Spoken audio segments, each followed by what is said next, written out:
दिए। अब मैं आप लोग स्लाइड शेयर कर देती हूँ आज के टॉपिक की, और उसको हम देख लेते हैं कि आज हम क्या चीजें लर्न करेंगे।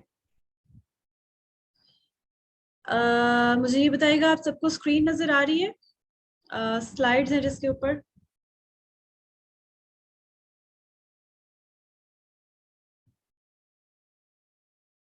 चलिए जी, परफेक्ट।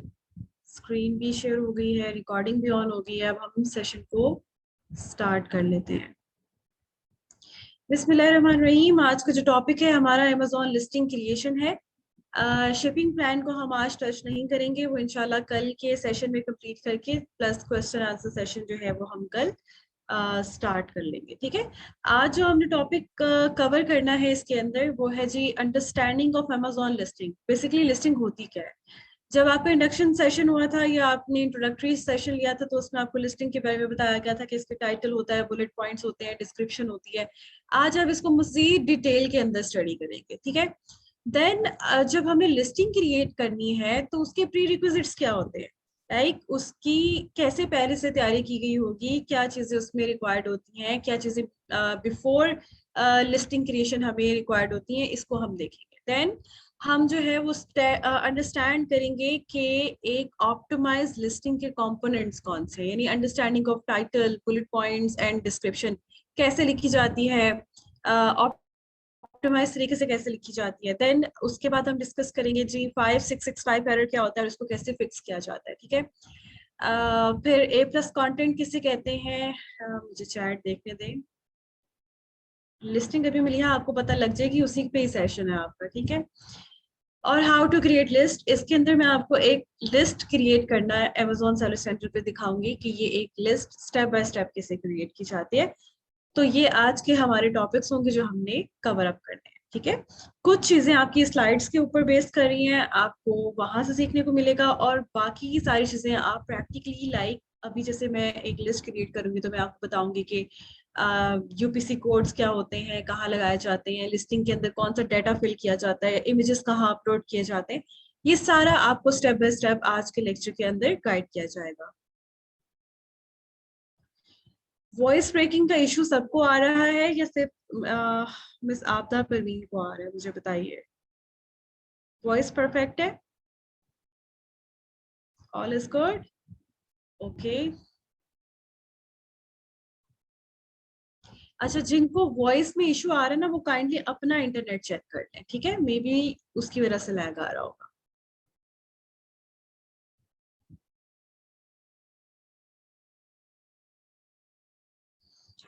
ओके, सो हम मूव करते हैं जी, लिस्टिंग क्या होती है।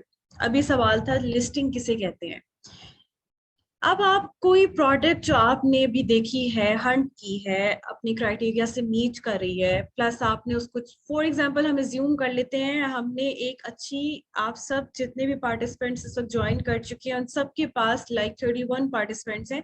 सो now we have a 31 products in our head. ठीक है, हमारे पास 31 प्रोडक्ट्स हैं, और अब हमने इसको ना, हर किसी ने अपने अपने सेलर सेंट्रल के ऊपर अपनी अपनी हंटेड प्रोडक्ट को लिस्ट करना है, और उसकी वो एक अच्छी सोर्सिंग भी कर चुके हैं। ठीक है, यहाँ पे हम रिज्यूम करते हैं जी, अभी हम दो स्टेप से गुजर गए।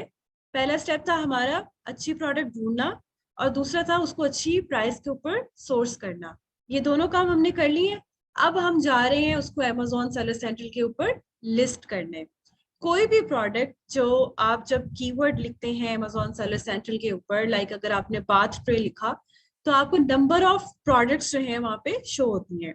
ठीक है, उसके ऊपर उसका टाइटल लिखा होता है, प्राइस लिखी होती है, साथ में उस पर अगर किसी किस्म की कोई ऑफर चल रही होती है वो मेंशन होती है, इमेजेस मेंशन होती हैं, इमेजेस लगी होती हैं। तो वो आपकी एक लिस्ट कहलाती है, यानी आप अपनी प्रोडक्ट को कैसे एडवर्टाइज कर रहे हो, कैसे स्टोर फ्रंट क्रिएट कर रहे हो, इसको कहते हैं प्रोडक्ट लिस्टिंग। ठीक है, अच्छा, अब जो प्रोडक्ट लिस्टिंग है उसके ऊपर जो इमेजेस लगे होते हैं वो बायर के बाइंग डिसीजन को अट्रैक्ट करते हैं। बायर देखता है अच्छा ये बड़ी खूबसूरत इमेजेस हैं, चलो मैं इस प्रोडक्ट को देखता हूँ, एंड देन उसका वो टाइटल पढ़ता है, एंड देन उसकी वो ब्रीफिंग लेता है कि जी अच्छा डिटेल क्या है इसकी, इसका मटेरियल क्या है, या ये कितने साइज में अवेलेबल है, एक्सेट्रा एक्सेट्रा। तो ये लिस्टिंग से उसको एक बेसिक इंफॉर्मेशन मिलती है कि वो क्या प्रोडक्ट परचेज करने जा रहा है। ठीक है, इन सिंपल वर्ड्स। अच्छा, अब जब आप एक सेलर को बड़ी अट्रैक्टिव लिस्टिंग बनानी पड़ती है, क्योंकि यहाँ क्या होता है, बाइंग डिसीजन आपका डिपेंड कर रहा होता है इमेजेस एंड टाइटल के ऊपर। एंड देन जो है वो आपकी प्राइस मैटर करती है, रेटिंग एंड रिव्यूज मैटर करती है। फर्स्ट लुक में आपकी प्रोडक्ट का सबसे पहला जो लुक आता है वो इमेजेस से आता है, ठीक है। उसके बाद वो देखता है अच्छा जो इमेज बता रहा है क्या वो टाइटल के अंदर इंफॉर्मेशन है कि ये क्या बेच रहा है, और उसके बाद उसकी प्राइसिंग, उसकी रेटिंग, उसके रिव्यूज, वो एक कस्टमर को, एक बायर को डिसीजन मेकिंग में हेल्प आउट करते हैं, ठीक है। जैसे कि लिस्टिंग में आपको एक दिखाती हूँ।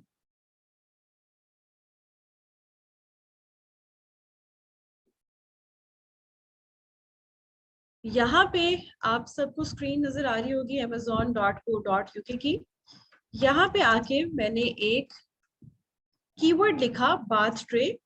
ये मेरी एक हंटेड प्रोडक्ट है, हम एज्यूम कर रहे हैं इसको हमने अच्छी कीमत में सोर्स भी कर लिया।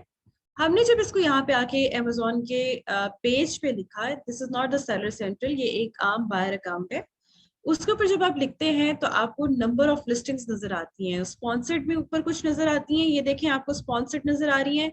स्पॉन्सर्ड का मतलब है इसके ऊपर पीपीसी ऑन हुई हुई है, ठीक है, लाइक एडवर्टाइजमेंट इसके ऊपर चल रही है। इसको हम इग्नोर करके ऑर्गेनिक लिस्टिंग्स को देखते हैं, जिसके ऊपर अभी फिलहाल लोग ऑर्गेनिकली रैंक होकर बैठे हुए हैं, एडवर्टीजमेंट नहीं ऑन की हुई। ये आपको नंबर ऑफ लिस्टिंग्स नजर आ रही है, this is called the listing. ये प्रोडक्ट इमेज के साथ उसका आप देख लें टाइटल मेंशन है, उसकी रेटिंग एंड रिव्यूज मेंशन है, नीचे उसका ब्रांड नेम मेंशन है, प्राइस मेंशन है, कब तक आपको मिल जाएगी, फ्री डिलीवरी है अमेजोन की तरफ से। इसके साथ आपको दूसरी ब्रांड की लिस्टिंग नजर आ रही है, इसके साथ तीसरी ब्रांड की लिस्टिंग नजर आ रही है, फोर्थ ब्रांड की लिस्टिंग नजर आ रही है। These all are the listings, okay. अगर आप गौर करें तो जब भी आप कोई कीवर्ड लिखते हैं उसके अगेंस्ट आपको अमेजोन के फर्स्ट पेज के ऊपर जो ऑर्गेनिक लिस्टिंग्स नजर आती हैं वो 1 to 48 होती है, यानी अमेजोन के पहले पेज पे 48 ऑर्गेनिक लिस्टिंग्स पड़ी होती हैं। ऑर्गेनिक लिस्टिंग्स का मतलब है जिसके ऊपर अभी किसी किस्म की एडवर्टीजमेंट ऑन नहीं है, ठीक है, या ऑर्गेनिकली वो टॉप पोजीशंस पे रैंक होकर बैठी हुई है। बाथ ट्री के अगेंस्ट 326 रिजल्ट्स अभी मौजूद है, यानी 326 सेलर्स ने अपनी प्रोडक्ट को इस कीवर्ड के अगेंस्ट लिस्ट किया हुआ है, जिसमें से 48 फर्स्ट पेज के ऊपर नजर आती हैं, ठीक है। इसका कॉन्सेप्ट आपको पीपीसी में ज्यादा समझ में आएगा। तो ये है आपकी लिस्टिंग, ठीक है। यहां तक क्लियर है आप सबको कि लिस्टिंग क्या होती है?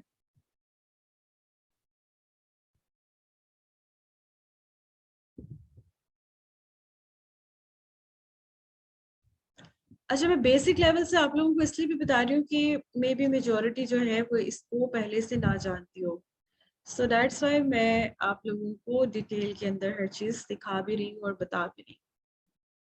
आप लोगों के जो क्वेश्चंस होंगे ना वो काइंडली नोट डाउन कर लिए, सेशन के एंड पे पूछेगा, या कल हमारा क्वेश्चन आंसर सेशन है आप उसमें पूछ लीजिएगा।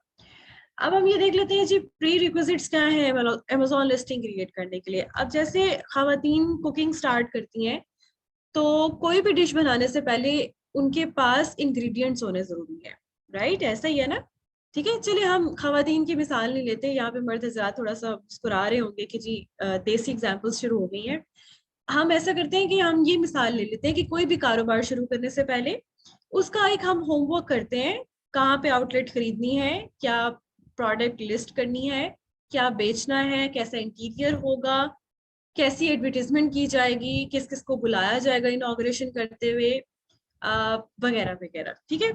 अब किसी भी चीज को तैयार करने से पहले उसकी कुछ रिक्वायरमेंट्स होती हैं। तो वो रिक्वायरमेंट्स क्या है लिस्टिंग क्रिएट करने से पहले आपके पास क्या होना चाहिए? नंबर वन, तीन इंपॉर्टेंट चीजें हैं। नंबर वन, यूनिक आइडेंटिफायर्स आपके पास होने चाहिए, जिसको हम कहते हैं यूनिवर्सल प्रोडक्ट कोड, यूपीसीज, जिसको आपने आम अल्फाज में आप कह लें यूपीसीज बार कोड होते हैं, जो आपने प्रोडक्ट को लिस्ट करते वक्त आपके पास होने चाहिए। या आप बाय कहाँ से करेंगे? या आप बाय करेंगे GS1 की वेबसाइट से। GS1, अगर आप यूके के लिए जाना चाह रहे हैं तो gs1.co.uk आप लिख लें। अगर आप gs1.com में जाना चाह रहे हैं, यूएसए की लिस्टिंग कर रहे हैं, तो gs1.com पे जाके आप अपना एक लॉग इन साइन इन करेंगे।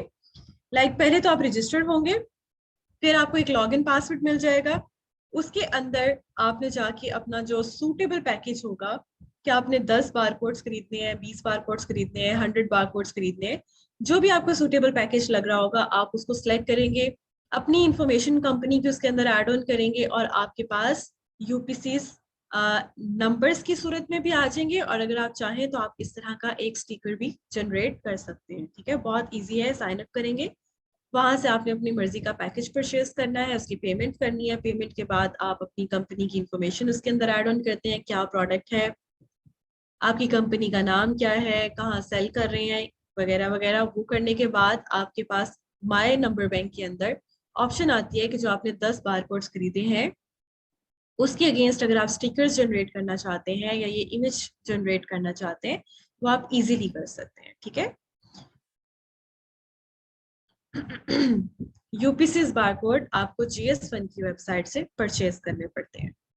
उसके बाद नेक्स्ट हमारे पास जो सेकंड चीज रिक्वायर्ड होती है लिस्टिंग क्रिएट करने से पहले, वो हमें चाहिए कीवर्ड्स। अब आप मुझे बताइएगा कि आप लोग कीवर्ड्स कहाँ से एक्सट्रैक्ट करते हैं, कीवर्ड्स आपको कहाँ से मिलेंगे, कहाँ कहाँ से आप कीवर्ड्स निकाल सकते हैं। मैग्नेट से, ओके, सेरिब्रो एंड मैग्नेट से, बिल्कुल बिल्कुल ठीक कहा। ठीक है जी, ऐसे ही है। अब कीवर्ड रिसर्च आपने सीखी हुई है इन डिटेल, आपको ये भी पता है कि आपका मेन कीवर्ड क्या होता है, सेकेंडरी कीवर्ड क्या होता है, शॉर्ट टेल कीवर्ड क्या होता है, लॉन्ग टेल कीवर्ड क्या होता है। ठीक है, ये कॉन्सेप्ट आप लोगों को ऑलरेडी क्लियर है। नंबर ऑफ कीवर्ड्स आपको क्यों चाहिए? ऑब्वियसली जब आपने अपनी लिस्टिंग का कंटेंट लिखवाना है। यहाँ एक सवाल था किसी सिस्टर का कि जी हमें इंग्लिश राइटिंग स्किल आनी चाहिए लिस्टिंग क्रिएट करने से पहले। तो अगर तो आपने ये स्किल ऑलरेडी सीखी हुई है कंटेंट लिखने की, तो then you can offer the services to your client. ठीक है, लेकिन अगर आपके पास इंग्लिश राइटिंग की स्किल अच्छी नहीं है तो ये काम आप आउटसोर्स करते हैं। आउटसोर्स का मतलब है कि फाइवर और अपवर्क के ऊपर आप ऐसे लोगों को फाइंड आउट करें जो कंटेंट लिखना जानते हैं और अमेजोन का कंटेंट लिखते हैं। आप उनको अप्रोच करेंगे, $100, $130, $150 जो भी उनके चार्जेस हैं वो आप उनको पे करेंगे, वो आपको एक अच्छा कंटेंट लिख के देंगे।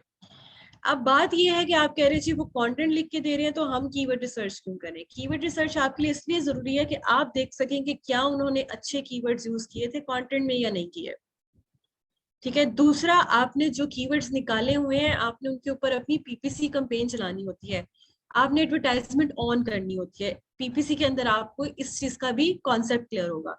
तो आपके पास कीवर्ड्स होंगे तो आप उसके ऊपर काम करेंगे ना। आप कंटेंट लिखवा सकते हैं, आप कंटेंट चेक कर सकते हैं, कंटेंट की प्रूफ रीडिंग कर सकते हैं।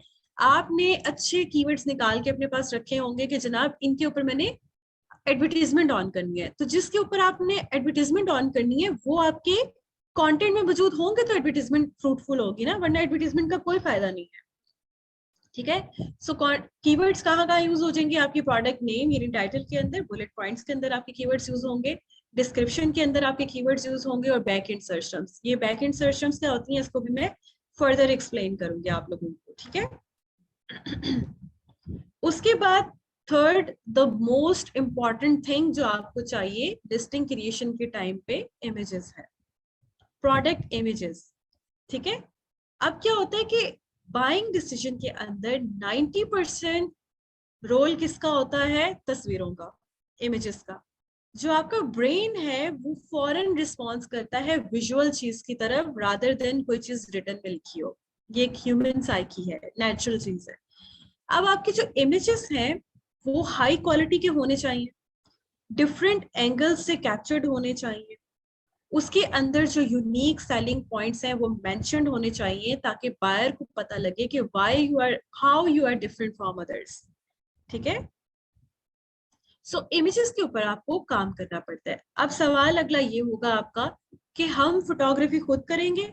नहीं जी, हम फोटोग्राफी खुद नहीं करेंगे बिकॉज हर कोई फोटोग्राफर नहीं होता। ये काम भी आप आउटसोर्स करते हैं। ये काम भी करने से पहले आपने एक थीम डिजाइन करना होता है। आप डिफरेंट कंपेटिटर्स को स्टडी करते हैं, रिसर्च करते हैं, आप उनके फोटो इमेजेस देखते हैं, आप उनके इमेजेस को सिलेक्ट करते हैं। आप कहते हैं अच्छा कुछ का एक का थीम ये है, एक ने इस तरह से डिपिक्ट किया हुआ है अपने यूनिक सेलिंग पॉइंट्स को, ये मुझे अट्रैक्टिव लगते हैं, इनका कोई कॉम्बिनेशन में तैयार करके तो एक नई इमेजेस मार्केट में लेके जाओ। ठीक है, या लेके जाऊंगा। तो आपने इमेजेस के ऊपर काम करना होता है। आप अगर कोई प्रोडक्ट यूके में सेल कर रहे हैं तो जरूरी नहीं है कि आप सिर्फ यूके के ही फोटोग्राफी स्टाइल को कॉपी करें। आप German, France, Italy, Canada, US से हर मार्केट को सर्च करें कि लोगों ने उसकी फोटोग्राफी कैसे करवाई हुई है। देन आप एक पीपीटी स्लाइड्स बनाए, यानी पावर पॉइंट स्लाइड्स बनाए, और अपने फोटोग्राफर्स के साथ बैठ के थीम डिस्कस करें कि मैं चाहता हूँ या चाहती हूँ कि ये थीम इस तरह होना चाहिए, मेरी प्रोडक्ट इस तरह नजर आनी चाहिए, इसके यूनिक सेलिंग पॉइंट्स हैं, इसको आपने शो करवाने हैं, डिफरेंट एंगल से कैप्चर करना है। आपका जो भी होमवर्क होगा वो एक स्लाइड्स के ऊपर होना चाहिए, एक फाइल के ऊपर होना चाहिए, ताकि ना तो फोटोग्राफर को प्रॉब्लम हो आपको अंडरस्टैंड करने में, और ना ही आपको प्रॉब्लम हो उसको समझाना कैसे है। तो ये थोड़ा सा टाइम टेकिंग काम होता है, इसका आपको रिसर्च चाहिए होती है। तो इमेजेस कलेक्ट करना, थीम सेलेक्ट करना, ये आपकी जेडीज के अंदर आ जाएंगी बीइंग अ वीए। ठीक है, अब वो इमेजेस होके आई हैं, मतलब डिजाइन होके आई हैं या कैप्चर्ड होके आई हैं, देन आप उसको देखेंगे इसमें किसी किस्म की कोई स्पेलिंग मिस्टेक्स तो नहीं है। जैसा मैंने काम कहा था उसने वैसा ही डिलीवर किया है। कोई प्रोडक्ट जो इमेज है उसको रिवाइज करने की जरूरत है या नहीं जरूरत है।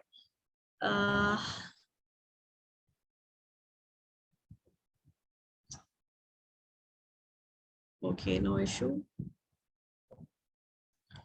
ठीक है, तो ये आपने इमेजेस के ऊपर काम करना होता है। तो तीन चीजें आपको चाहिए लिस्ट क्रिएट करने से पहले। नंबर वन, यूपीसी बार कोड्स जो आप JS1 से परचेज करते हैं। यूपीसी बार कोड्स के बारे में मैं थोड़ा सा आपको गाइड कर दूं।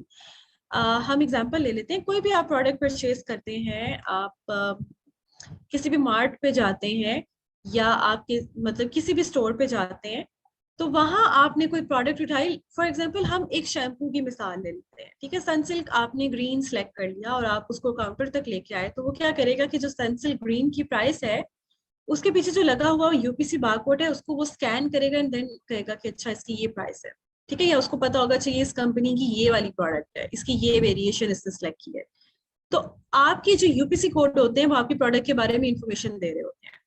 अब जो यूपीसी कोड्स होते हैं वो हर वेरिएशन का मतलब है, अगर सनसिल्क ग्रीन है, येलो है, ब्लैक है, गोल्डन है, जो भी सनसिल्क कलर कलर वेरिएशन है, या उसके अंदर उसकी फॉर्मूला चेंज है, किसी में एग सीरम डला हुआ है, किसी में कुछ डला हुआ है, कोई ड्राई स्किन के लिए, कुछ नॉर्मल स्किन के लिए, उन सब वेरिएशंस को अलग अलग यूपीसी असाइंड होगा। ठीक है, ग्रीन को अलग यूपीसी असाइन होगा, येलो को अलग यूपीसी असाइन होगा, ब्लैक को अलग यूपीसी असाइन होगा। लेकिन ब्लैक की जितने यूनिट्स हैं, फॉर एग्जांपल हम कहते हैं कि जी ब्लैक सनसिल्क के 1000 पीसेस हमारे पास पड़े हुए हैं, तो उसके ऊपर एक यूपीसी लगेगा लेकिन 1000 सेम प्रिंट होंगे उसके ऊपर। ठीक है, ये पॉइंट आप लोगों ने नोट किया है, आप लोगों को समझ में आया है कि जो वेरिएशंस होती हैं उनके यूपीसीस डिफरेंट होंगे। लेकिन एक वेरिएशन अगर ब्लैक कलर की है और उसके 1000 यूनिट है तो उन सब के ऊपर एक जैसे यूपीसी लगे होंगे। ठीक है, ये मैंने रिपीट भी कर दिया, मुझे बताइएगा ये पॉइंट आप लोगों को क्लियर है।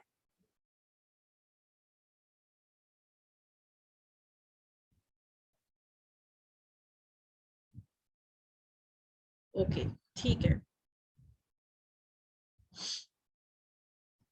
क्लियर है ऑलमोस्ट। बड़े अच्छे स्टूडेंट्स हैं, बड़ी जल्दी बात समझ आते हैं। अच्छा जी, नेक्स्ट हम देख लेते हैं जी। तीन चीजें हमें रिक्वायर्ड थी। Number one, UPC bar code. Number two, keywords जो आपने खुद से निकाले हुए हैं। नंबर थ्री जी, इमेजेस थे। इमेजेस के बाद अब हम देख लेते हैं कि एक अच्छा कंटेंट, एक ऑप्टिमाइज्ड कंटेंट किन चीजों पे बेस करता है, और उसको कैसे हम प्रूफ रीड कर सकते हैं, या उसको हम कैसे खुद भी लिख सकते हैं। ठीक है, अगर आपकी अच्छी है इंग्लिश कम्युनिकेशन, आपको राइटिंग अच्छी आती है, आप खुद भी लिख सकते हैं।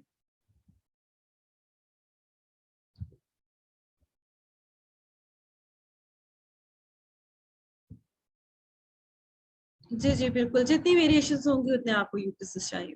जी, गॉट इट।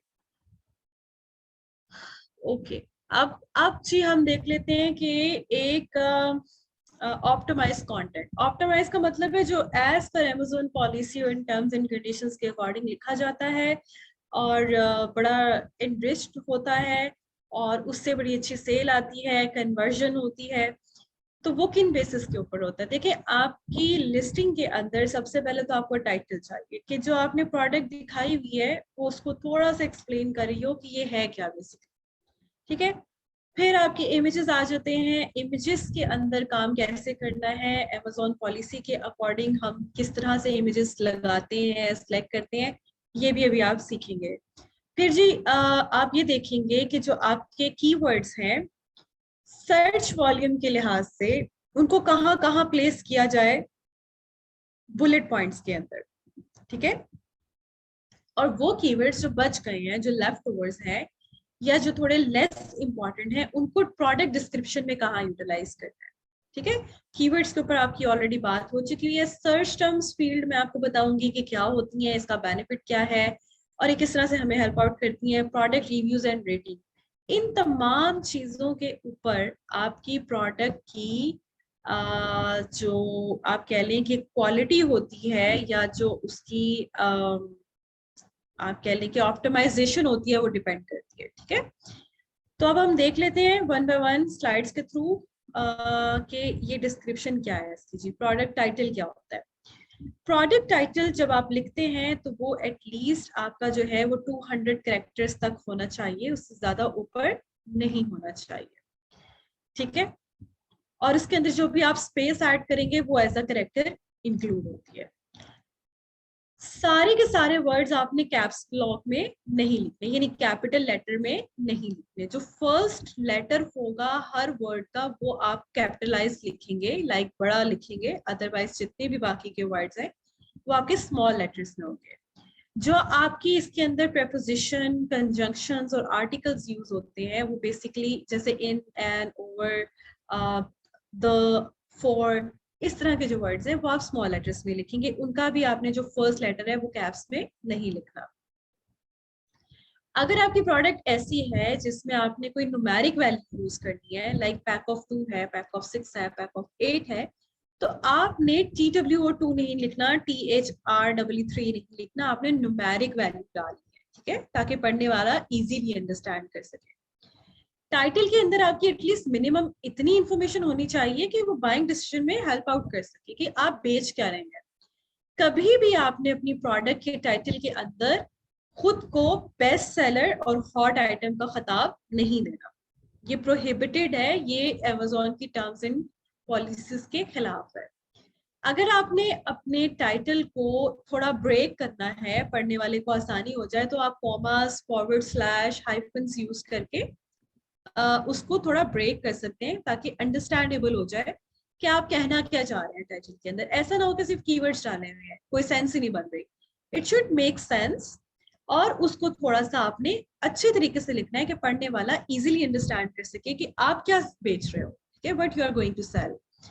अगर आपने उसके अंदर किसी किस्म के कोई मेजरमेंट यूनिट्स डालने हैं, लाइक सेंटीमीटर्स हो गए, आउंसेस हो गए, केजीज हो गई, इंचेस हो गई, उनकी आप शॉर्ट फॉर्म यूज कर सकते हैं, एब्रीविएशन यूज कर सकते हैं। इसमें आपने किलोमीटर्स या सेंटीमीटर, CENITI जो भी उसके स्पेलिंग होते हैं, मीटर्स, इस तरह से नहीं लिखना। आप उसका CM stands for centimetres, OZ stands for ounces, IN stands for inches, KG stands for kilograms, तो वो आप इस तरह से मेंशन करते हैं।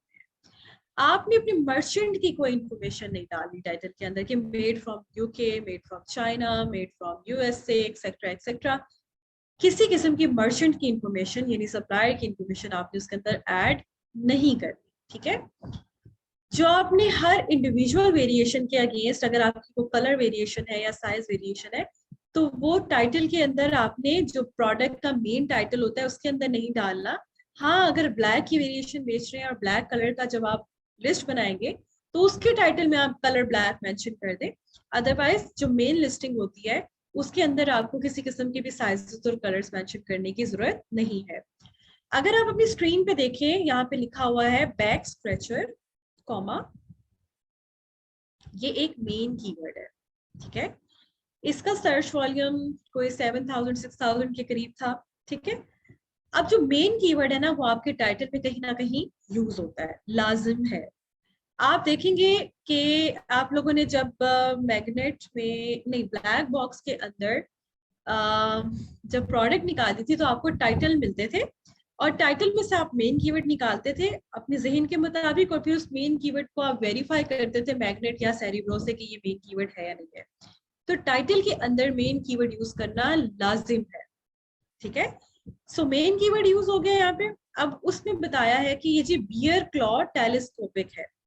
मैं आपको बैक स्लाइड्स पे ले जाऊं, ये देखिए ये वाली प्रोडक्ट है, ये बियर क्लॉ है, यानी ये एक इसका यूनिक सेलिंग पॉइंट है। लोग इसको बियर क्लॉ शेप में नहीं बेच रहे थे, इसने कोई यूनिक पॉइंट लेके आया है, तो उसने इसको मेंशन किया कि ये बियर क्लॉ टेलीस्कोपिक है, बैक मसाजर। अब चूंकि ये नीश ऐसी थी जहां कीवर्ड्स थोड़े से कम थे, यहाँ पे टाइटल लिखने वाले ने ब्रॉड कीवर्ड का भी सहारा लिया है।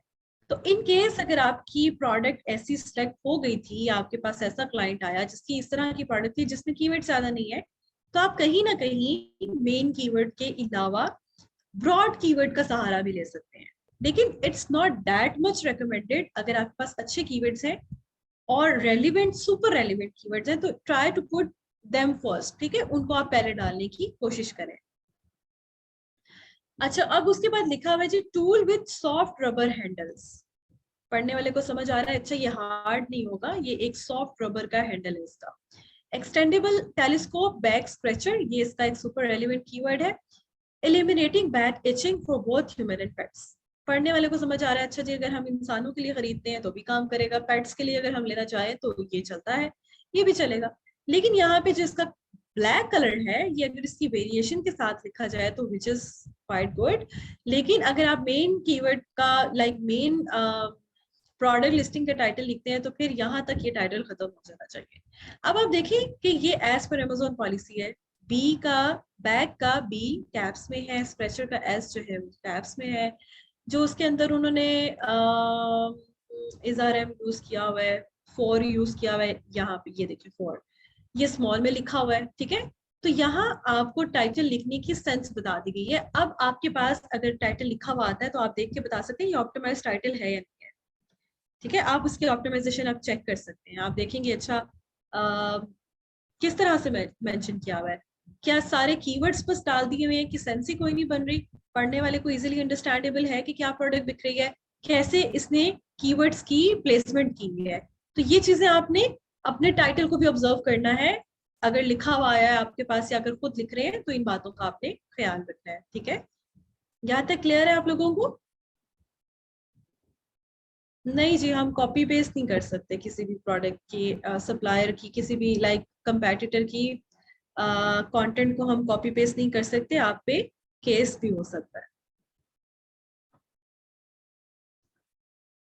अच्छा एक्सक्यूज मी। अब आगे जी प्रोडक्ट इमेजेस। प्रोडक्ट इमेजेस के अंदर आपको किन किन चीजों का, हाँ गुड क्वेश्चन मार गया। ब्रांड नेम आप चाहे तो बिल्कुल प्रोडक्ट के स्टार्ट में लिख लें, टाइटल के स्टार्ट में लिख दें, या बिल्कुल टाइटल के एंड पे लिख दें। आप ब्रांड नेम भी लिख सकते हैं, नो इशू, इसमें नहीं लिखा हुआ, लेकिन आप इसके अंदर आपकी मर्जी है, आप टाइटल के स्टार्ट में अपना ब्रांड नेम डाल दें या टाइटल के एंड में अपना ब्रांड नेम डाल दें। अच्छा, अब प्रोडक्ट इमेजेस क्या है जी? प्रोडक्ट इमेजेस के लिए आपको सबसे पहले तो एक चीज मालूम होनी चाहिए कि 7 इमेजेस रिक्वायर्ड होते हैं जब आप प्रोडक्ट लिस्टिंग बनाते हैं अपनी। तो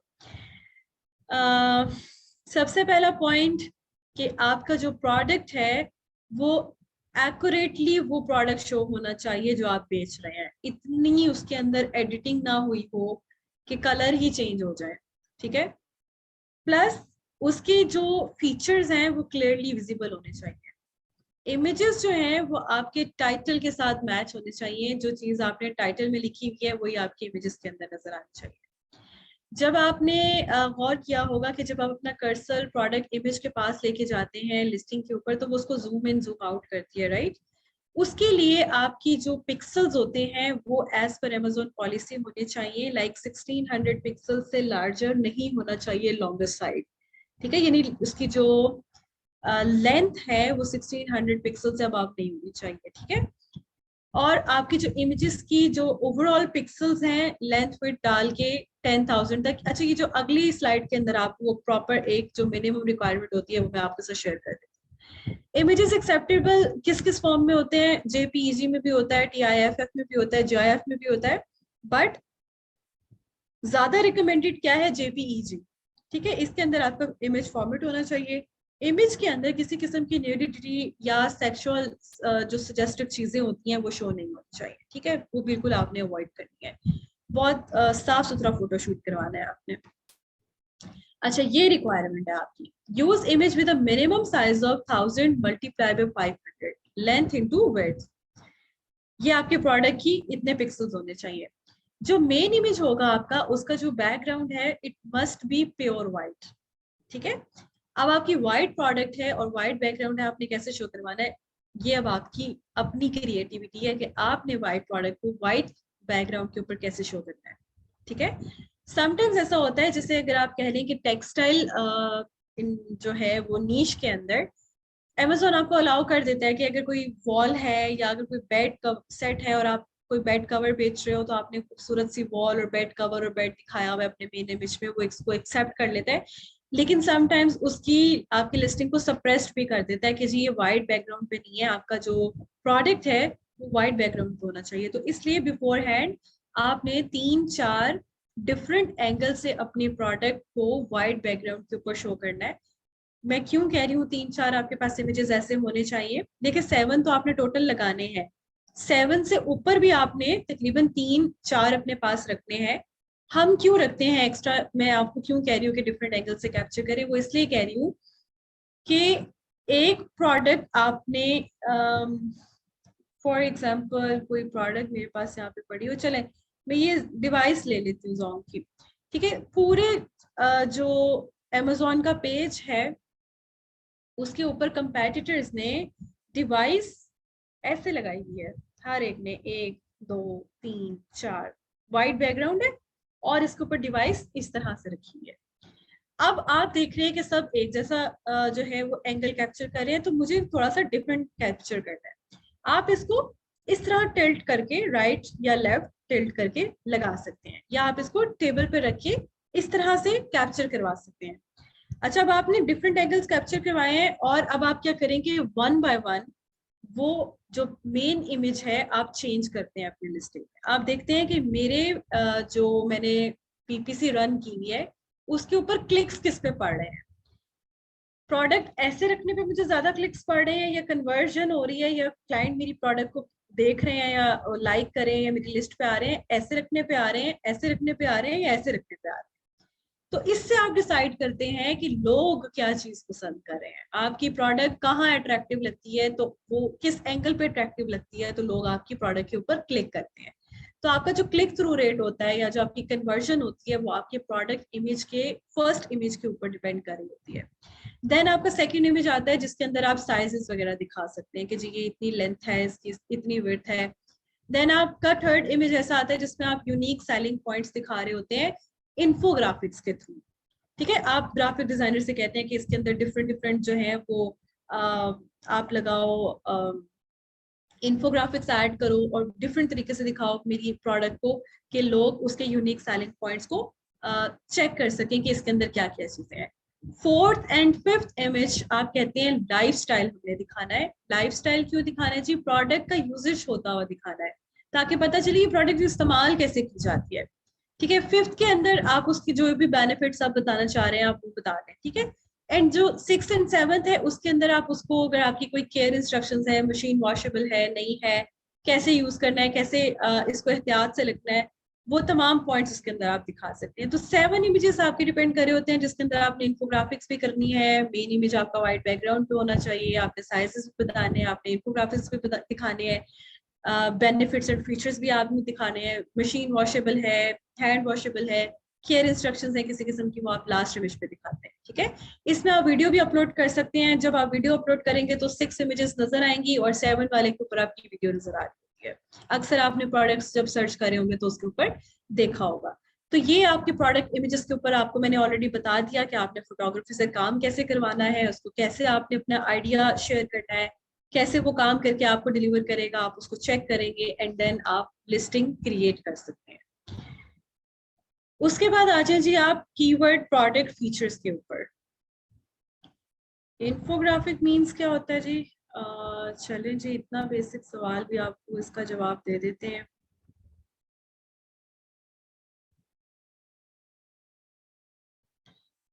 इन्फोग्राफिक्स आपके जी ये होते हैं,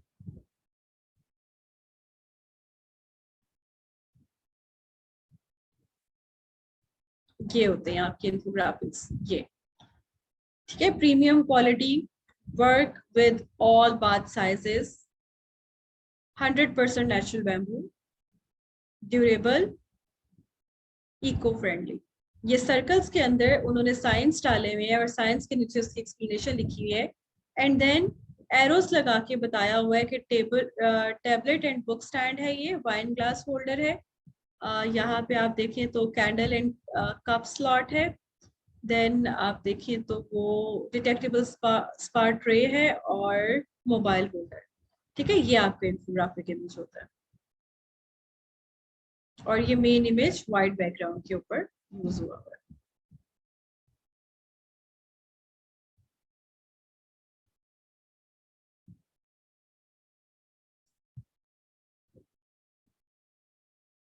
क्लियर है आपको अब?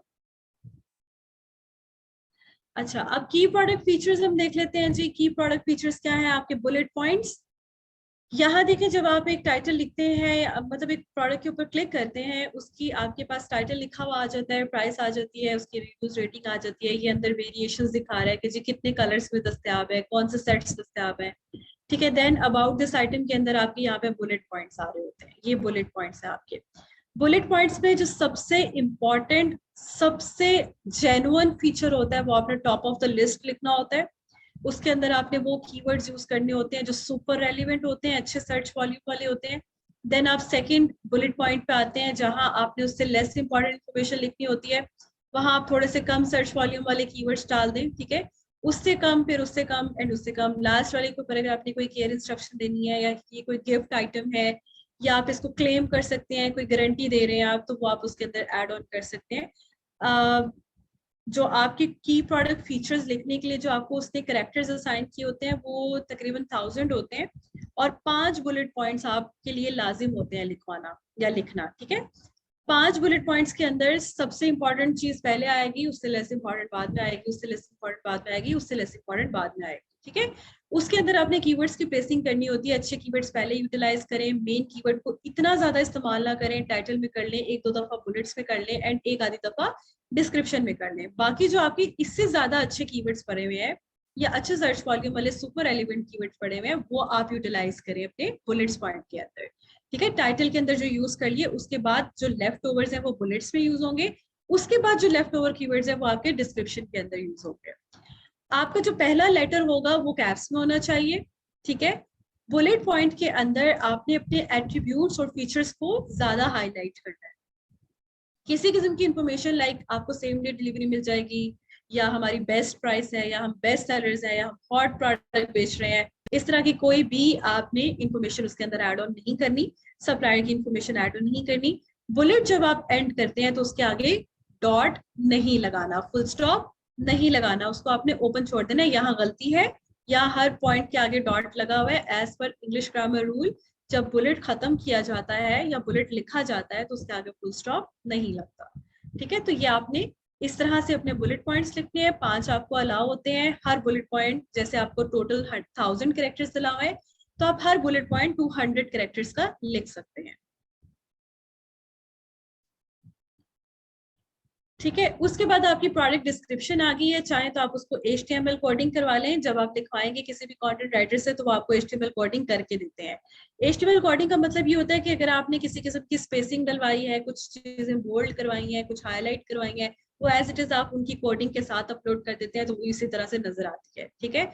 अब आपने जो बुलेट पॉइंट लिखे थे वो 200 कैरेक्टर्स से था, अगर आप उसको मजीद एक्सप्लेन करना चाहते हैं तो वो आप अपने डिस्क्रिप्शन के अंदर एक्सप्लेन कर सकते हैं। डिस्क्रिप्शन के अंदर जो आपको वर्ड काउंट अलाउ होता है वो 2000 लेटर्स तक का होता है या कैरेक्टर्स का होता है, वो आप उसके अंदर ऐड ऑन कर सकते हैं, ठीक है। और बाकी जो मैंने आपको बताया था कि जो लेफ्ट ओवर कीवर्ड्स होते हैं वो आप उसको प्लेस करें।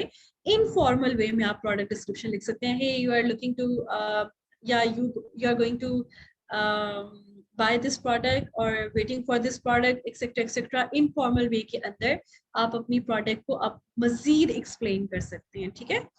तो वो तमाम कीवर्ड्स जब आपके पास बचे कुछ थे लेकिन अच्छे थे, वो आप अपनी प्रोडक्ट डिस्क्रिप्शन के अंदर ऐड ऑन कर सकते हैं। कोई प्रमोशनल लैंग्वेज इसमें यूज नहीं करनी, free shipping, same day delivery, made in UK, made in China, इस तरह की कोई बात आपने अपनी डिस्क्रिप्शन के अंदर भी मेंशन नहीं करनी।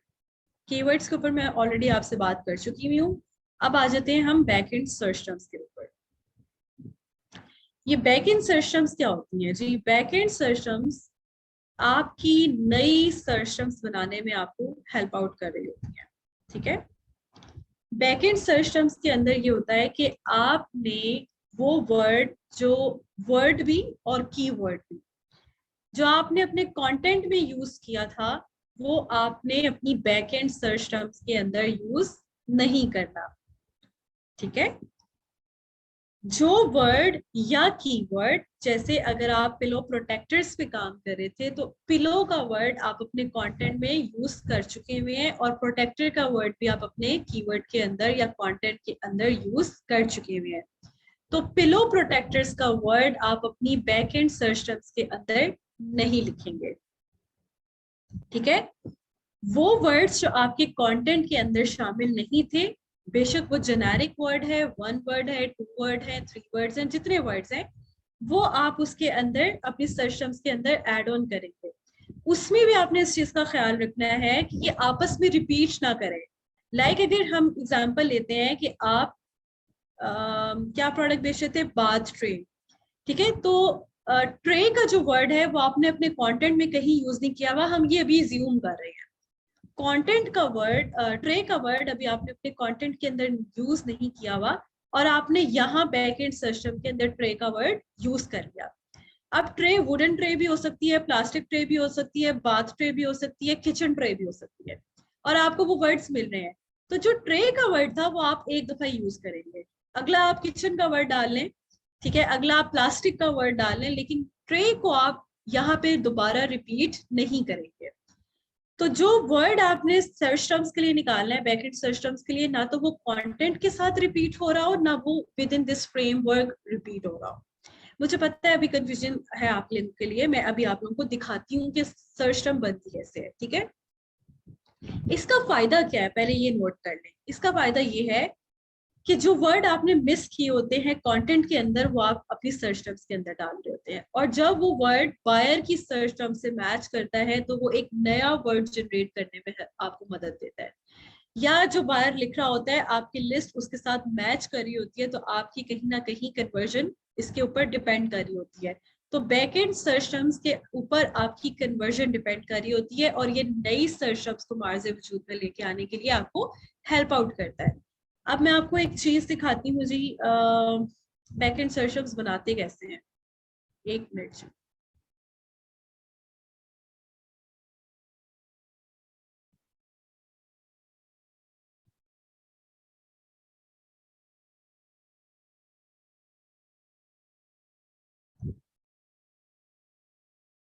मुझे बताइएगा, आप लोगों को एक्सेल की फाइल नजर आ रही है अभी अपनी स्क्रीन पे?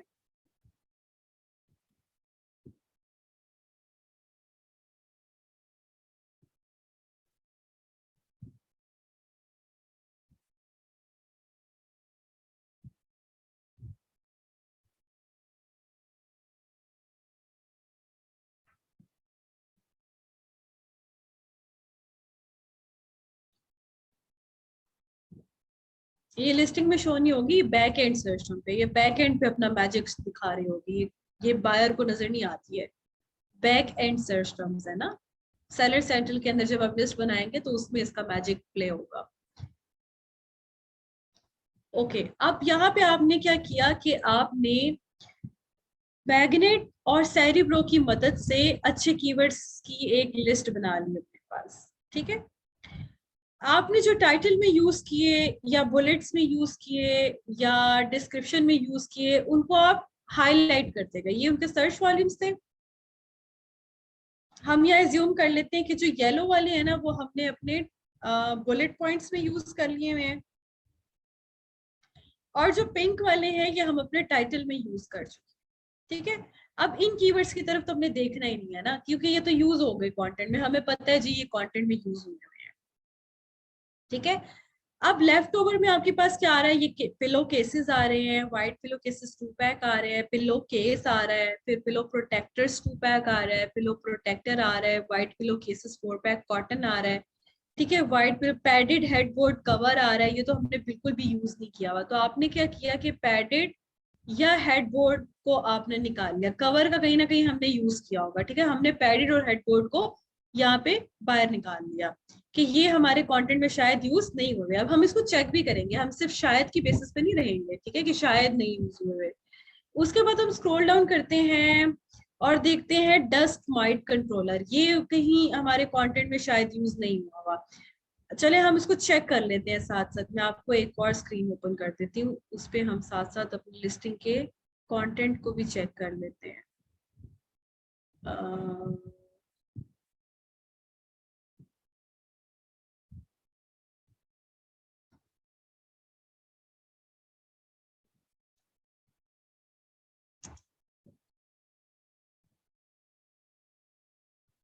आपके पास तो एक्सेल के ऊपर या वर्ड पे कंटेंट लिखा होगा ना।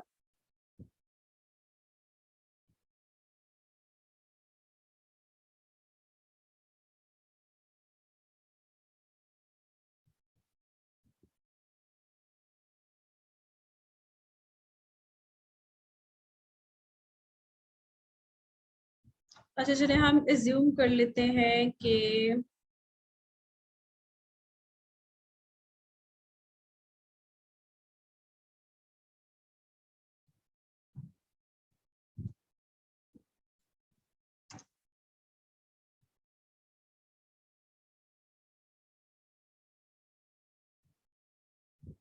अच्छा वो लिस्ट अभी नजर नहीं आ रही है कंटेंट की।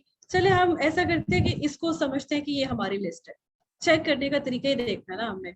ये वाली हम एज्यूम कर लेते हैं ये कंटेंट हमने लिखवाया हुआ है और इस कंटेंट के अंदर हम कीवर्ड चेक करें कि हमारे कंटेंट में कौन कौन से वर्ड्स यूज हो चुके हैं।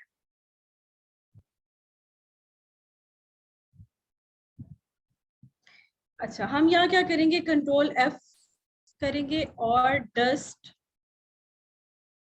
माइट, डस्ट माइट का वर्ड आप देखिए तो ये कंटेंट के अंदर कहीं यूज नहीं हुआ हुआ, ये नीचे किसी ने अपने डिस्क्रिप्शन में यूज किया हुआ है। ठीक है, तो 1 बाय 1 का आपको यहाँ पे बता रहा है, कह रहे कंटेंट में आपने ये वर्ड यूज नहीं किया हुआ। ठीक है, हेडबोर्ड पैडेड हम देख लेते हैं या पैडेड का वर्ड देख लेते हैं। ठीक है, पैडेड का वर्ड देखिए वो आपको कह रहे हैं 0 बाय 0 कहीं पे भी आपके कंटेंट में यूज नहीं हुआ हुआ। हेडबोर्ड को भी चेक कर लेते हैं, हेड का यूज हुआ है, हेडबोर्ड था इकट्ठा, वो भी कह रहे हैं कि हेडबोर्ड का वर्ड यूज नहीं हुआ हुआ। तो यहां से हमने देखा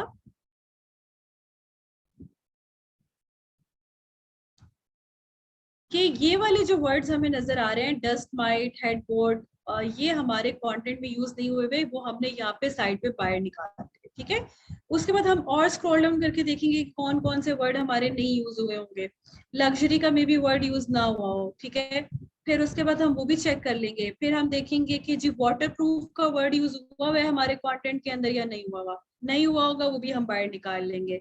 एक्स्ट्रा का वर्ड यूज हुआ हुआ है या नहीं हुआ हुआ, एंटी एलर्जी का वर्ड यूज हुआ हुआ है या नहीं हुआ हुआ।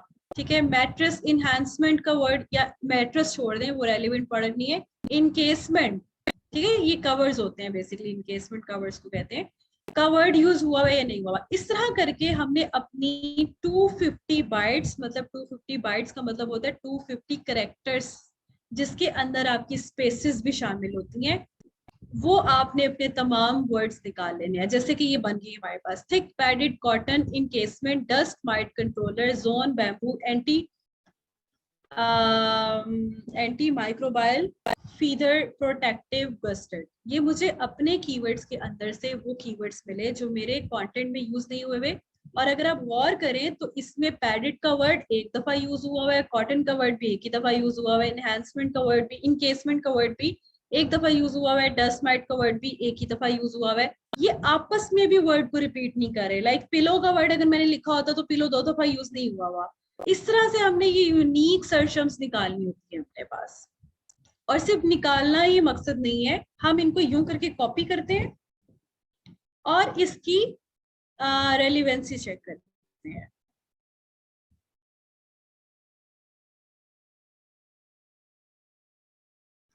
आप बहुत अनलिमिटेड जो है वो वर्ड्स निकालेंगे। एक्सेल की फाइल कहाँ से मिलेगी आपको निदा?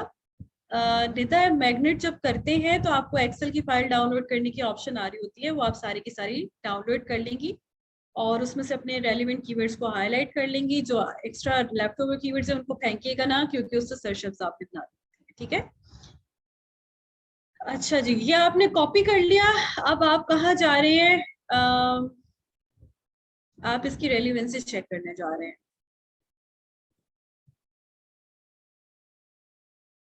आप अमेजोन के पेज पे आएंगे, बायर पेज के ऊपर, यहाँ पे ऐसे क्लिक कर दें, सब चीजें साफ हो जाएंगी। जो आपके पास अच्छे कीवर्ड्स निकले उसको आपने यहाँ पे पेस्ट करके तो सर्च कर दिया। अगर आपको 60% तक पिलो प्रोटेक्टर्स इसके ऊपर नजर आएंगे तो इसका मतलब है आपने एक बेहतरीन सर्च टर्म्स बना ली है, ठीक है। यहाँ देखिए आपको पिलो प्रोटेक्टर्स नजर आ रहे हैं, ये भी पिलो प्रोटेक्टर्स हैं, ये भी पिलो प्रोटेक्टर्स हैं। ये मैट्रेस प्रोटेक्टर था, चले आप इसको रेलिवेंसी की उसमें इग्नोर कर दें, ये सॉक्स आगे थे। यहाँ पे भी प्रोटेक्टर्स आपको नजर आ रहे हैं, ये भी प्रोटेक्टर है, ये भी प्रोटेक्टर है, इसको आप इग्नोर कर दें, मैट्रेस है। ये सारे प्रोटेक्टर्स हैं, देन ये भी सारे प्रोटेक्टर्स हैं, ये भी सारे डिफरेंट ब्रांड्स के प्रोटेक्टर्स हैं। वो ऊपर आपको मैट्रेस प्रोटेक्टर नजर आया। तो यहाँ आप ओवरऑल देखें तो आपकी 60% तक रेलिवेंसी बन गई, ठीक है।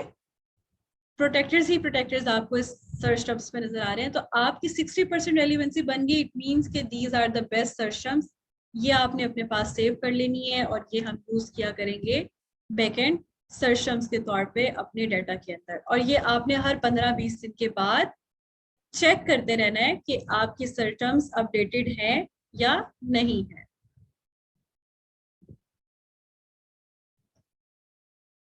तो ये पॉइंट आप लोगों को क्लियर है? अच्छा, इसमें एक और चीज कि अगर आप न्यूमेरिक कोई वैल्यू यूज कर रहे हैं 2, 4, 6, 8 तो वो डबल करेक्टर काउंट होगा, सिंगल करेक्टर काउंट नहीं होगा। और जो स्पेसेस दे रहे हैं आप इसके अंदर, जैसे आपने हेड के बाद स्पेस दी, बोर्ड के बाद स्पेस दी, इनकेसमेंट के बाद स्पेस दी, तो जितनी स्पेसेस दे रहे हैं वो भी सारी करेक्टर्स के अंदर कंसीडर हो रही हैं। तो इसको मिल मिला के मजमूई तौर पे 250 बाइट्स की कीवर्ड्स आप बना सकते हैं इसके, ठीक है। 250 बाइट्स यानी करेक्टर्स तक के आपके पास सर्च टर्म्स होने चाहिए। और ये सर्च टर्म्स आपको नई नई सर्च टर्म्स लाने में और आपको कन्वर्जन लाने में हेल्प आउट करता है। तो ये पॉइंट आप लोगों को क्लियर है?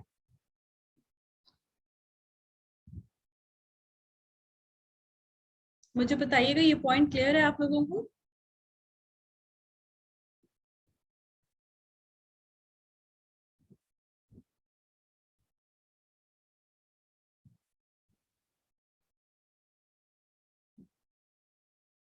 अगर थोड़ा सा नहीं भी क्लियर तो अब आप लोगों का काम है कि सिर्फ ये वीडियो नहीं, हर वीडियो 2 से 3 दफा देखनी है आपने,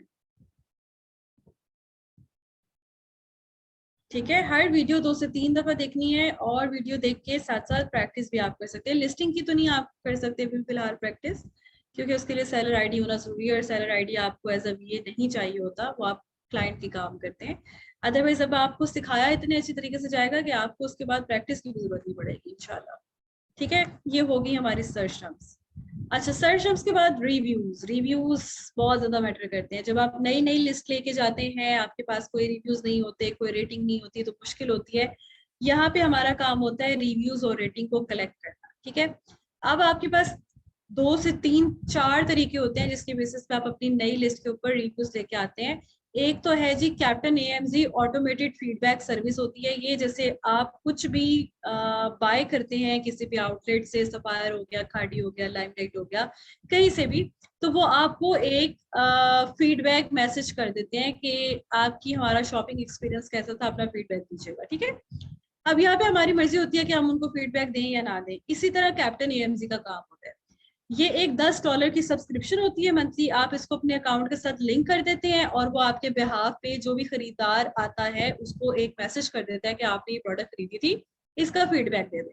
अब वो बायर के ऊपर डिपेंड करता है कि वो इस प्रोडक्ट पे फीडबैक देता है या नहीं देता। एक तो ये तरीका हो गया।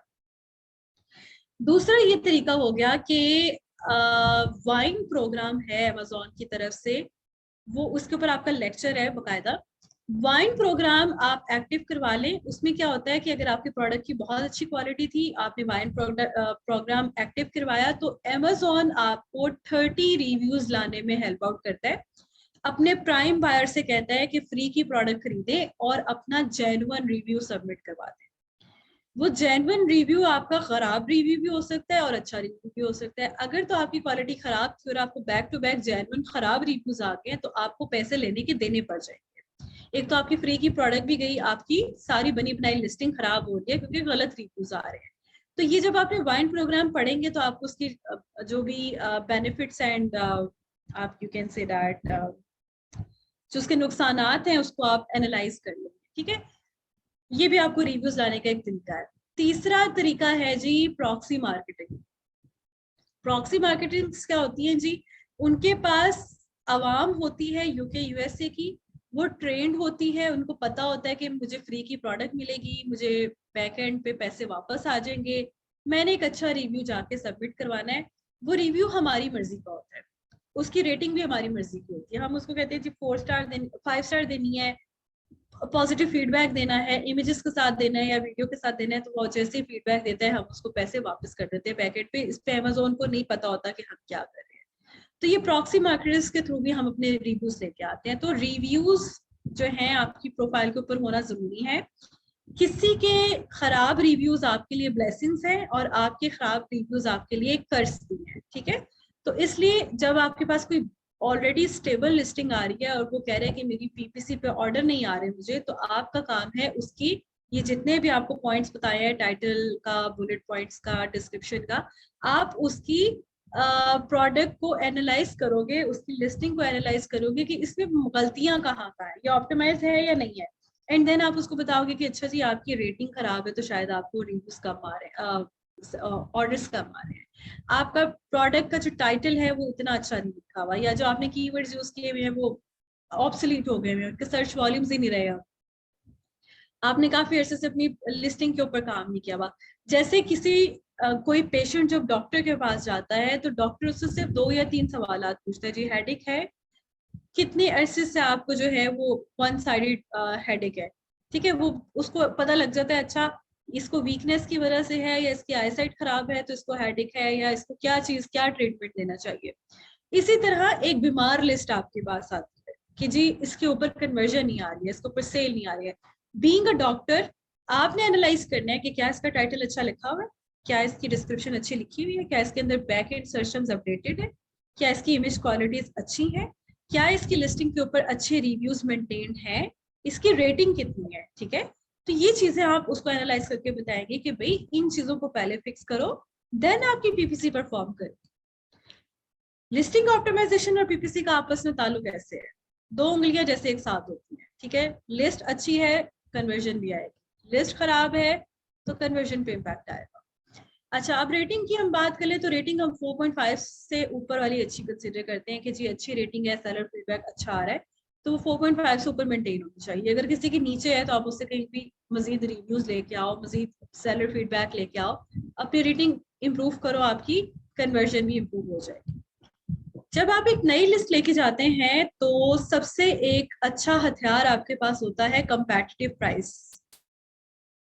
कंपैटिटर की प्राइस से भी नीचे रख के बेचना। उससे क्या होता है, जो नई आवाम होती है ना, वो जब नई प्रोडक्ट देखती है तो कहती है अच्छा ये कम कीमत में बिक रही है, चलो ट्राई करके देखते हैं, ये अच्छी प्राइस पे है, कंपैरेटिवली कंपैटिटर सस्ती है, तो वो आपकी प्रोडक्ट के ऊपर आते हैं, क्लिक करते हैं, बाइंग डिसीजन कर लेते हैं। अगर आपकी बाकी चीजें ठीक है तो आपकी कम प्राइस बाकियों की निस्बत आपको अच्छे ऑर्डर्स लाने में हेल्प आउट करता है। ठीक है, तो ये एक लिस्टिंग की ऑप्टिमाइजेशन के कंपोनेंट्स है। ठीक है, यहां तक क्लियर हो गए आप सबको? पॉइंट्स क्लियर है जो मैंने भी एक्सप्लेन किए आपको?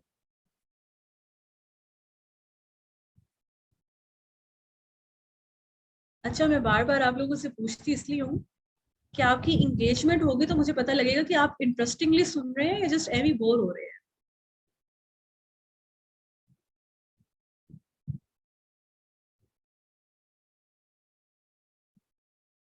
ओके, गुड, सबको ऑलमोस्ट समझ आ रही है।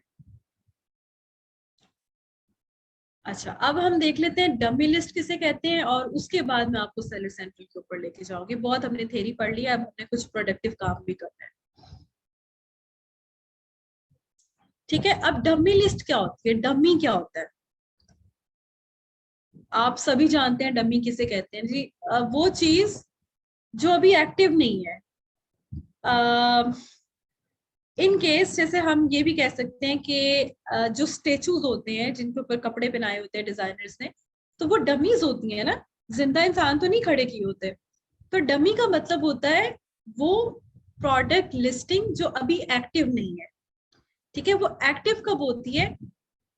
अगर आप FBA कर रहे हैं, यानी फुलफिलमेंट बाय अमेजोन कर रहे हैं, अमेजोन ने आपके बिहाफ पे पिक पैक शिप करना है, तो जब तक आपकी इन्वेंट्री अमेजोन के वेयर हाउस तक नहीं पहुंच जाती, आपने जो लिस्ट क्रिएट की थी, चाहे आपने उसके अंदर सारी इंफॉर्मेशन डाली थी, वो डमी होगी, क्योंकि वो एक्टिव नहीं हुई अभी तक। ठीक है, तो एक्टिव लिस्टिंग जो नहीं होती उसको हम डमी लिस्टिंग कहते हैं। और डमी लिस्टिंग हम इसलिए बनाते हैं कि हम जो हमें एरर आना था 5665 एरर, वो हम दूर कर सकें, या अगर अमेजोन आपसे किसी किस्म की सर्टिफिकेशन रिक्वायर्ड करता है तो वो हम प्रोवाइड कर सकें। हम ये देख लेते हैं कि क्या हमारा सारा डाटा हमारे पास मौजूद है डमी लिस्टिंग के लिए, हम वो लिस्ट बना देते हैं जी, ये हमें एक डमी लिस्ट बना दी है। ये एक्टिव तब होगी जब हम अपनी इन्वेंट्री अमेजोन के वेयर हाउस भेजेंगे। अब इन्वेंट्री अमेजोन के वेयर हाउस कैसे भेजना है, ये हम शिपमेंट प्लान पे देखते हैं, और शिपमेंट प्लान हम कल के दिन में देखेंगे। ठीक है, कल शिपमेंट प्लान और इंशाल्लाह क्वेश्चन आंसर सेशन कर लेंगे। ठीक है, तो ये आपकी डेमो लिस्ट होती है। जब आप FBM कर रहे हैं, फुलफिलमेंट बाय मर्चेंट कर रहे हैं, तो उसमें क्या होता है कि 15 से 20 मिनट के बाद आपकी लिस्ट लाइव हो जाती है। वो लाइव इसलिए होती है क्योंकि इन्वेंट्री आपके पास पड़ी हुई है, सारे यूनिट्स आपके पास पड़े हैं, ऑर्डर आना है, आपने खुद ही डिस्पैच कर दिया है। ठीक है, FBA के अंदर जाने में आपकी इन्वेंट्री को 10 दिन लग जाते हैं, 10 से 12 दिन लग जाते हैं समटाइम्स। तो वो 12 दिन तक आपकी जो लिस्ट बनी होती है, जब तक आप शिपमेंट नहीं बनाते, वो 12-15 दिन तक, या चले आपने 1 माह पहले लिस्ट क्रिएट कर लिया और अभी आपकी इन्वेंट्री रास्ते में है, चाइना से आ रही है UK USA के अंदर, और आपने 1 माह पहले लिस्ट क्रिएट कर लिया, तो वो तब तक डमी रहेगी जब तक कि आपकी लिस्ट की जो इन्वेंट्री है वो अमेजोन के फुलफिलमेंट सेंटर तक ना पहुंच जाए। ठीक है, अच्छा, अब इससे पहले हम देख लेते हैं कि जब हम लिस्ट क्रिएट कर रहे होते हैं तो हमें एक एरर फेस करना पड़ता है, विच इज कॉल्ड 5665 एरर। ठीक है, इसमें ये होता है कि अमेजोन के पास चूंकि आपका ब्रांड का डाटा नहीं पड़ा होता, उसको ये मालूम नहीं है कि आप जी नए आए हैं, आप ही ब्रांड ऑनर है। वो कहते हैं कि शायद आप किसी और की प्रोडक्ट बेचने के लिए आए हैं, या कोई और ब्रांड था जिसकी आप प्रोडक्ट सेल करने आ रहे हैं, तो आप साबित करें कि आप ब्रांड ऑनर है। ठीक है, तो वो ब्रांड ऑनर की हिस्ट्री बिल्डअप करवाने के लिए, या ब्रांड ऑनर का आप कह लें कि हिस्ट्री बिल्डअप करने के लिए कि ये ठीक है, रिलायबल है, सही है, हाईजैकर तो नहीं है, वो आपसे उसको कुछ डाटा रिक्वायर्ड होता है। उसके लिए जब आप एरर आ जाता है आपको, तो तब आप लिस्टिंग नहीं बना सकते, आपको अमेजोन के साथ केस ओपन करना पड़ता है। केस ओपन करने के बाद आप उनको वो चीजें प्रोवाइड करते हैं जो उनकी रिक्वायरमेंट होती है। ठीक है, और देन वो आपको कहते हैं कि now you are able to create your listing, अब आप अपनी लिस्ट कर सकते हैं। ठीक है, अब एरर फिक्स कैसे करना है? एरर आता इसलिए है कि आप हाईजैकर तो नहीं है, आप ओरिजिनल ब्रांड ऑनर हैं या नहीं। ठीक है, ये चेक करना होता है उसने, और आपका डाटा अपने पास अपने डेटाबेस के अंदर रखना होता है। अब एरर दूर करने के लिए क्या चीजें चाहिए होती है? वो कहता है कि हमें ऐसे इमेजेस प्रोवाइड करो अपनी प्रोडक्ट के जिसके ऊपर आपका ब्रांड लोगो फिक्स्ड हो, अफिक्स्ड हो। जैसे कि ये डिवाइस आप लोगों को नजर आ रही है, सबको आ रही है ना जी, 4G लिखा हुआ है, इसके ऊपर जोंग लिखा हुआ है, और जोंग 4G ये इसका लोगो है। ये इस प्रोडक्ट के ऊपर अफिक्स्ड है, इसको मैं चाहूं तो रेज नहीं हो सकता, ये स्टिकर नहीं लगा हुआ, इसके ऊपर छपा हुआ है, प्रिंट हुआ हुआ है। ठीक है, तो वो चाहता है कि आपकी प्रोडक्ट के ऊपर आपका लोगो लगा हो। ठीक है, उसके बाद एक और चीज लगी हो, वो है आपकी UPC कोड। जैसे मैंने आपको बताया था ना, स्टिकर्स की फॉर्म में, वो लाइंस की फॉर्म में होता है। आपने जो भी इंसर्ट कार्ड या थैंक यू कार्ड बनाया होता है, उसके ऊपर आपने अपना एक UPC कोड, जिसके ऊपर आपने वो लिस्ट बनाई होती है, उसका इमेज लगाना होता है। ताकि जब उसको स्कैन करे तो उसको पता हो अच्छा आप ब्रांड ओनर हो, आपके अगेंस्ट एक कंपनी है, उस कंपनी के अगेंस्ट ये प्रोडक्ट है और ये प्रोडक्ट अब आप लिस्ट करने जा रहे हैं। ठीक है, तो ये आपने कुछ तस्वीर लेनी होती हैं, प्रोडक्ट को हाथ में पकड़ के टेबल पे रखे डिफरेंट एंगल से, उसके ऊपर यूपीसी ऐसा हो कि वो क्लियरली हो, रीडेबल हो, अंडरस्टैंडेबल हो, उसको जब स्कैन करें, इमेज को स्कैन करें तो वो डिटेल्स उसकी प्रोवाइड करें। तो इस तरह की पैकिंग या प्रोडक्ट के ऊपर आपने अपना प्रूफ देना होता है कि आप ब्रांड ओनर है। वो आप इमेजेस 3-4 इमेजेस अपने सप्लायर से कह के मंगवा लेते हैं कि जी मुझे लोगो फिक्स करके और उसके ऊपर मेरा इंसर्ट कार्ड लगा के उसके ऊपर ये एक आपने यूपीसी लगाना है, उसकी मुझे कुछ तस्वीर भेजते हैं, टेबल पे रख के हाथ में पकड़ के अच्छे तरीके से खींच के भेजें मोबाइल कैमरे से, ताकि मैं ये आगे लिस्ट अपनी एक्टिव करवा सकूं। वो आपने इमेजेस एक राइट अप करना है, hi this is dash dash dash, जो भी आपका नाम होगा या जो आपके क्लाइंट का नाम होगा उसके बेसिस पे आप कहेंगे कि I was trying to create my listing but unfortunately getting this error. इसकी आपने एक स्क्रीनशॉट लगा देना है और उसकी बेसिस पे आपने कहना है कि मैं आपको ये प्रूफ्स दे रहा हूँ, अब आप मुझे अलाउ कर दो कि मैं अपनी लिस्ट क्रिएट कर सकता हूँ। और विद इन 24 आवर्स अमेजोन आपको अलाउ कर देता है, अगर आपने अच्छा काम करके दिया हुआ है, जेन्युइन पिक्चर्स हैं, आपने एडिटिंग नहीं करवाई थी, ग्राफिक डिजाइनर से जुगाड़ नहीं लगवाया हुआ, देन वो आपको 24 आवर्स के अंदर अंदर लिस्ट करना अलाउ कर देता है। ठीक है, तो ये है 5665 एरर। इसको कैसे दूर किया जाता है, इसको हम कहते हैं how to fix the 5665 error code. ठीक है, ओके। अब हम एक और चीज देख लेते हैं, ए प्लस कॉन्टेंट, और हम फिर उसके बाद डमी लिस्टिंग की तरफ जाएंगे। ए प्लस कॉन्टेंट क्या है, यहाँ से पढ़ने के बजाय मैं आपको ए प्लस कॉन्टेंट दिखाती हूँ।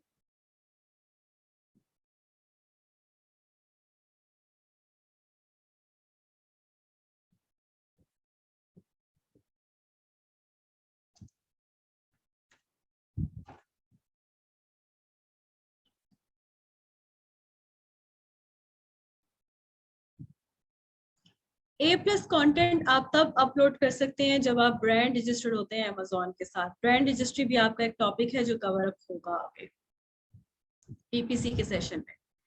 अब ए प्लस कॉन्टेंट क्या है, A plus content enhance brand content होता है, जिसके अंदर ये आप देखें जब आप प्रोडक्ट डिस्क्रिप्शन में जाएंगे तो वहां आपको इन वर्ड्स डिस्क्रिप्शन नहीं मिलेगी, कुछ खूबसूरत तस्वीर होंगी। एक सेकेंड इसको अपलोड होने दें। लोगो आ गया, ब्रांड नेम आ गया, बड़ी बड़ी तस्वीर आ गई, उनके ऊपर चीजें लिखी हुई हैं, टाइटल लिखा हुआ है luxurious natural bamboo bath caddy bridge for most bath sizes. Then उसके बाद आप देखिए और बड़ा इमेज है, उसके साथ उसकी सारी डिस्क्रिप्शन लिखी हुई है। उसके बाद डिफरेंट तरीके से डिफरेंट डिफरेंट चीजें दिखाई गई हैं, एंगल्स दिखाए गए हैं, वाइन ग्लास होल्डर को एक्सप्लेन किया गया है, बुक टैबलेट रेस्ट को एक्सप्लेन किया गया है, डिवाइस होल्डर को एक्सप्लेन किया गया है। फिर आप नीचे देखें, ओवरऑल वो कह रहे हैं कि pamper yourself with a luxurious like bath, यहाँ पे इसको एक्सप्लेन किया गया है। उसके बाद नीचे देखें और यहाँ आपको लाइफस्टाइल इमेजेस के साथ उन्होंने दिखाया हुआ है। तो ये सारी चीजें आपकी ए प्लस कॉन्टेंट में आती हैं, जिसके अंदर क्या होता है कि आपकी कन्वर्जन ज्यादा इंप्रूव होती है। कैसे कन्वर्जन इंप्रूव होती है, आप ज्यादा से ज्यादा कीवर्ड्स यूज करेंगे। ठीक है, सबसे पहली बात कि दिखने में खूबसूरत लगता है। दूसरी चीज कन्वर्जन लेके आता है। कन्वर्जन कैसे लेके आता है कि आपने इसके अंदर डिफरेंट सर्च टैग्स लगाए हुए हैं, आपने इसके अंदर डिफरेंट कीवर्ड्स यूज किए गए हैं, उसकी एक ट्रैफिक होती है, उसका एक पाथवे होता है, वो आपकी ट्रैफिक लाने के लिए हेल्प आउट कर रहा होता है। दूसरा, हाईजैकर्स आपकी लिस्ट से दूर रहते हैं प्लस कंटेंट देख के कि आप ब्रांड ऑनर हो, ब्रांड रजिस्टर्ड हो। अगर कोई हाईजैकर आपकी लिस्ट के साथ मीटू करता है, अटैच होता है, तो आप उसको केस ओपन करके एक्शन लेके, लीगल एक्शन लेके उसको हमेशा के लिए सस्पेंड करवा सकते हो, ब्लॉक करवा सकते हो। तो ए प्लस कॉन्टेंट जब आपकी लिस्ट पे होता है तो आप सिक्योर हो जाते हैं हाईजैकर्स के अटैक से। तो ये इसके फायदे होते हैं और ये जरूरी होता है कि आप ब्रांड रजिस्टर्ड हो इसके लिए, और ब्रांड रजिस्ट्री के बाद ही आप ए प्लस कॉन्टेंट अपलोड कर सकते हैं। इसके डिफरेंट मॉड्यूल्स होते हैं, 5 आपको अलाउ होते हैं अपलोड करना। उसमें आपकी मर्जी होती है कि आपने छोटे छोटे इमेजेस दिखाने हैं, बड़े बड़े इमेजेस दिखाने हैं, छोटे बड़े इमेजेस दिखाने हैं, इमेज दिखा के उसको नीचे एक्सप्लेन करना है, या इमेज के ऊपर आपने राइट अप करवाना है। तो ये टोटली आपकी अपनी चॉइस होती है कि आपने कैसे काम करवाना है। इसका भी आप आइडिया डिफरेंट आप कह लो लिस्टिंग से लेते हो और देन आप देखते हो कि आपने किस बेसिस पे काम करवाना है। जैसे एक अभी आपने इसकी बात ट्रे वाले की देखी है, फर्स्ट वाले की हम किसी और बेस्ट सेलर की भी देख लेते हैं, आपको आइडिया हो जाएगा किसमें डिफरेंट हम आइडियाज के साथ जा सकते हैं।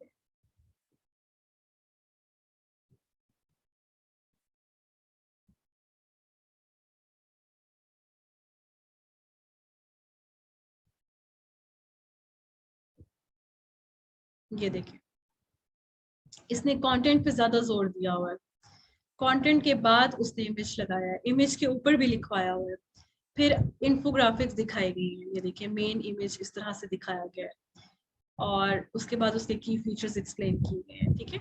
फिर उसके बाद उसने उसको ट्रे के साइजेस को मेंशन किया हुआ है, व्हिच इज क्वाइट गुड। फिर उसके बाद उसने उसको ओपन करके उसको दिखाया हुआ है कि किस तरह कितनी स्पेस ऑक्यूपाई करेगी, क्या इसकी लेंथ विड्थ है, ठीक है। और उसके अंदर उसने कंटेंट भी यूज किया हुआ है, तो ये जो कंटेंट के अंदर वर्ड्स यूज हुए हैं या कीवर्ड्स यूज हुए हैं आपको ट्रैफिक लाने में हेल्प आउट करते हैं। क्या क्या प्रोडक्ट्स आप इसके अंदर रख सकते हैं, ये आपका A+ कंटेंट है। अब आप डिफरेंट कंपेटिटर्स को देखते हैं और फिर अपने कंटेंट को डिजाइन करते हैं।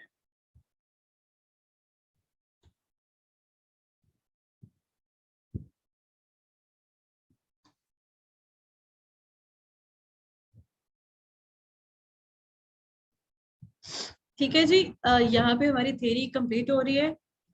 मुझे बताएं कि यहाँ तक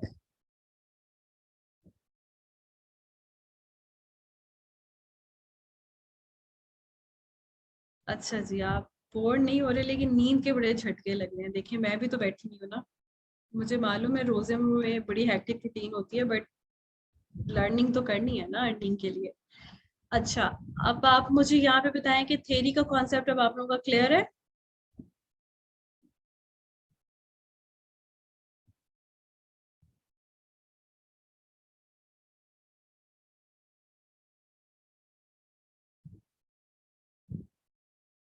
ओके गुड। अब हम जा रहे हैं,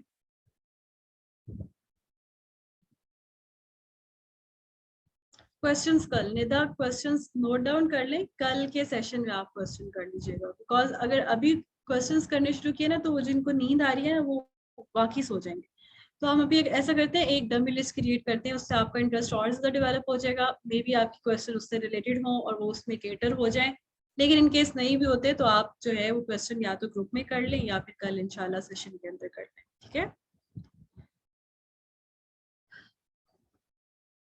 2 मिनट की हम यहाँ पे ब्रेक ले लेते हैं, उसके बाद हम लिस्टिंग की तरफ जाएंगे, ठीक है। आप लोग पानी शानी पिए जरा।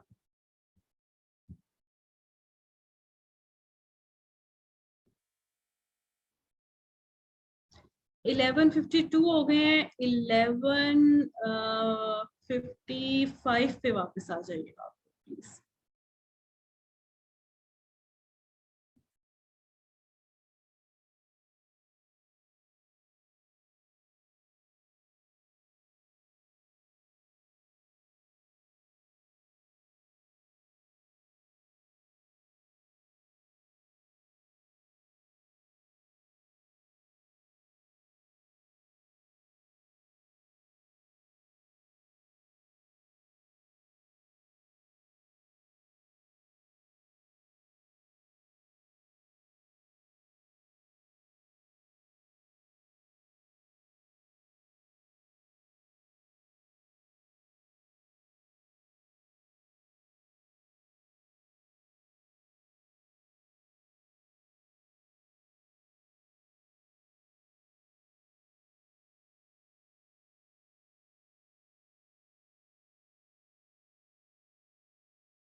जी 11:55 हो गए हैं। Welcome back.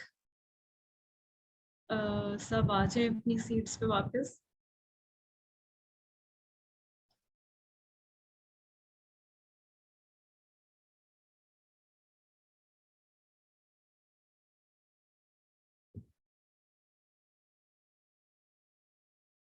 और मुझे जल्दी से बता दें कि आप सबको स्क्रीन नजर आ रही है अमेजॉन बायर अकाउंट की।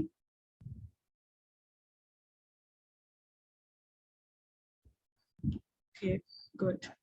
ये है जी सेलर सेंटर जो आप लोगों ने अपनी लास्ट लेक्चर के अंदर बनाना सीखा था आईडी क्रिएशन के अंदर। ठीक है, इसके कुछ मोटे मोटे टैब्स मैं आपको दिखा देती हूँ जो नॉर्मली यूज होते हैं, और उसको इन डिटेल आप सीखते जाएंगे जैसे जैसे आप अपने कोर्स के अंदर बढ़ते जाएंगे। सबसे पहला टैग है टैब है सॉरी कैटलॉग का। ठीक है, इसके अंदर हमारे पास ऑप्शन आ रही होती है प्रोडक्ट ऐड अगर करनी हो तो हम यहाँ से कर सकते हैं complete your draft selling applications. Then inventory की टैब आ जाती है, बहुत ज़्यादा यूज होती है। कितनी इन्वेंट्री पड़ी है, कहाँ पड़ी है, एफपीए की इन्वेंट्री कितनी है, अगर आपने प्रोडक्ट ऐड करनी हो तो यहाँ से की जा सकती है। इन्वेंट्री प्लानिंग है अगर आप सेल ग्लोबली का फंक्शन ऑन करना चाहते हैं, विच इज अपलोड करना चाहते हैं। ठीक है, तो यहाँ से आप कर सकते हैं। प्राइसिंग की टैब होती है, प्राइसिंग हेल्थ क्या है, ऑटोमेट प्राइसिंग आपने लगानी है, ऑर्डर्स कितने आए, एमसीएफ क्रिएट करना है। ये सब आपको आहिस्ता आहिस्ता आप इन सारी टैब्स को एक्सप्लोर करेंगे। एडवर्टाइजिंग की टैब होती है, पीपीसी में स्टडी करेंगे आप इसको। ठीक है, देन स्टोर्स होते हैं जो आपने अगर देखा होगा कि जब आप किसी ब्रांड नेम के ऊपर क्लिक करते हैं तो उसके पूरा जो स्टोर फ्रंट होता है, जो प्रोडक्ट्स वो बेच रहा होता है वो सारी डिस्प्ले पे नजर आ रही है। ठीक है, फिर ग्रोथ हो जाती है। रिपोर्ट्स के ऊपर आपका पूरा सेशन है, वो भी मेरे साथ ही है, इसको हम तब एक्सप्लेन करेंगे। देन परफॉर्मेंस आती है, आपकी अकाउंट हेल्थ क्या है, ए टू जी चार्ज पे क्लेम्स तो नहीं आ रहे आपको, फीडबैक कितने हैं। परफॉर्मेंस नोटिफिकेशन है, वीओसी है, voice of the customer, seller university जिसके अंदर डिफरेंट जो है वो इंफॉर्मेशन इंक्लूड होती हैं related to Amazon seller central algorithm, तो वो आपको इसमें से मिल जाती है। देन आपकी पार्टनर नेटवर्क, अगर आपने किसी किस्म की भी कोई, जैसे मैंने अभी आपको कैप्टन एएमजी का बताया कि हम लिंक करते हैं, या आपका जो हीलियम 10 होता है वो लिंक होता है आपके सेलर सेंट्रल के साथ। आपने अगर कोई ऐप डाउनलोड करनी है या लिंक इसके साथ अटैच करना है तो आप इस टैब के थ्रू में आके इसको कर सकते हैं।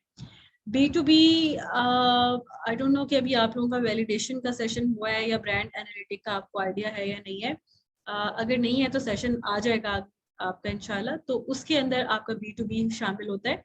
ब्रांड एनालिटिक इंफॉर्मेशन आपको उसमें से मिलती है, सॉरी सॉरी यहाँ से मिलती है आपको, ब्रांड्स के अंदर ब्रांड एनालिटिक मिलती है। ये B2B सेलर सेंटर है, बिजनेस टू बिजनेस अगर आपकी किसी किस्म की कोई डीलिंग्स हो रही हैं उसकी इंफॉर्मेशन आपको यहाँ से मिल जाती है। ठीक है, अच्छा यहाँ पे आपको हेल्प की टैब मिल जाती है, केस ओपन करना सिखाया जाएगा आपको कहाँ से किया जाता है। मैसेजेस अगर बायर मैसेज आए हैं आपको यहाँ पे नजर आ जाते हैं, आज की सेल कितनी है, अभी तक ऑर्डर कितने आए, कौन सी मार्केट प्लेस में बेच रहे हैं, बाय बॉक्स की परसेंटेज क्या है आपकी, बैलेंस क्या है, आईपीआई क्या है। आईपीआई आपको बताया गया होगा सोर्सिंग के लेक्चर के अंदर, तो यहाँ से आपको आईपीआई भी नजर आता है। ठीक है, इट मस्ट बी अबव 350 और 500 से ऊपर हो तो ये अच्छा कंसिडर होता है। अब हम चलते हैं प्रोडक्ट को ऐड करने के लिए। उससे पहले आपने एक चीज और नोट करनी है, बड़ी मजे की है, इंटरेस्टिंग है। हम बाथ ट्रे को सर्च करें, देखिए हमने एक चीज क्या नोट करनी है कि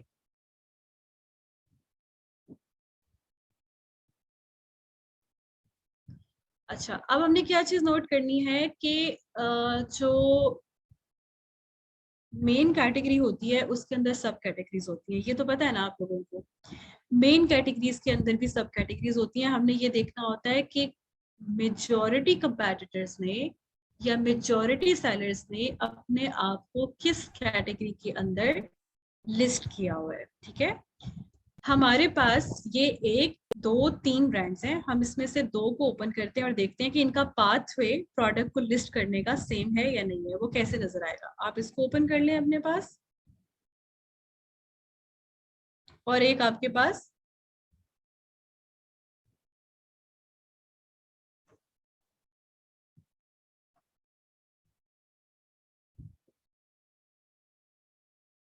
बेस्ट सेलर हम ओपन कर लेते हैं। ठीक है, अच्छा अब आप गौर करें तो ये जो बाथ ट्रे लिखा हुआ है और बैक टू क्या हो गया है, यहाँ बैक टू रिजल्ट्स के साथ कुछ भी और नहीं लिखा हुआ, ठीक है। अब आपको इन्फॉर्मेशन क्या मिल रही है इसकी, कि इसकी कैटेगरी क्या है और सब कैटेगरी क्या है, कहाँ से मिल रही है इन्फॉर्मेशन, यहाँ से। Home and kitchen main category है और उसके अंदर सब कैटेगरी क्या है, bath trace. This is not a full information, ये इनसफिशिएंट इंफॉर्मेशन है आपके पास, ठीक है। अब आपको पूरी इंफॉर्मेशन कहाँ से मिलेगी, इसका पाथवे क्या है, कहाँ पे उसने इसको लिस्ट किया हुआ है। आपने क्या करना है कि ये एसिन होता है ना, एसिन का तो पता है ना आप सबको, ये एसिन होता है। एसिन से आगे जो आपका रेफरेंस लिखा हुआ है, स्लैश से लेके रेफरेंस तक के इस पूरे यूआरएल को आपने बैक स्पेस कर देना है, खत्म कर देना है, ठीक है। यहाँ अभी आपको बैक टू रिजल्ट्स नजर आ रहा है, इस साइड पे आपने गौर करना है। जब आपने एसिन से आगे का जितना यूआरएल था उसको खत्म करके एंटर प्रेस किया, तो आपके पास चैनल आ गया bathroom, bathroom accessories, holder and dispensers, bathroom trays. Main category इसकी होम एंड किचन है, देन सब कैटेगरी बाथरूम है, उसके अंदर सब कैटेगरीज बाथरूम एक्सेसरीज हैं, उसके अंदर सब कैटेगरी होल्डर एंड डिस्पेंसर्स हैं, और उसके अंदर सब कैटेगरी आपकी बाथरूम ट्रेज है। इसी तरह से हम इसका कर लेते हैं जी। ये दूसरा वाला ब्रांड है आपका, बेस्ट सेलर है, इसको भी देख लेते हैं क्या इसकी कैटेगरी सेम है। एसिन से आगे का सारा यूआरएल पकड़ के खत्म कर दिया और एंटर प्रेस कर दिया। बाथरूम, बाथरूम वही है, ठीक है। तो आपने देख लिया मेजोरिटी किस कैटेगरी में बेच रही है। अभी हमें पता लग गया जी मेजोरिटी इसी को टारगेट कर रही है। अब हमने जब लिस्ट क्रिएट करनी है, हमने भी इसी को टारगेट करना है। ये पॉइंट समझ आया?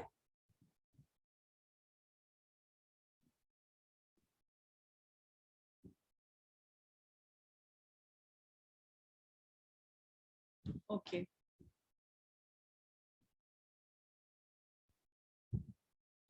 अब हम जाते हैं प्रोडक्ट को लिस्ट करने के लिए। दोनों ऑप्शंस हैं, इन्वेंट्री की टैब से जाके ऐड अ प्रोडक्ट कर लें या कैटलॉग से जाके ऐड अ प्रोडक्ट कर लें। ऐड अ प्रोडक्ट पे क्लिक करने के बाद अमेजोन आपको तीन ऑप्शन दे रहा है कि अगर आप सिंगल प्रोडक्ट अपलोड करना चाह रहे हो जो कि अमेजोन पे नहीं बिक रही, इधर क्लिक कर लो। अगर आपने मल्टीपल प्रोडक्ट्स डालनी है, मल्टीपल प्रोडक्ट्स का मतलब है कि 50-60 वेरिएशन इकट्ठी डालनी है या 10-12 वेरिएशन इकट्ठी डालनी है, तो आप मल्टीपल प्रोडक्ट, इसमें क्या होता है कि आपको एक एक्सेल की फाइल डाउनलोड होकर मिल जाती है। Let me show you.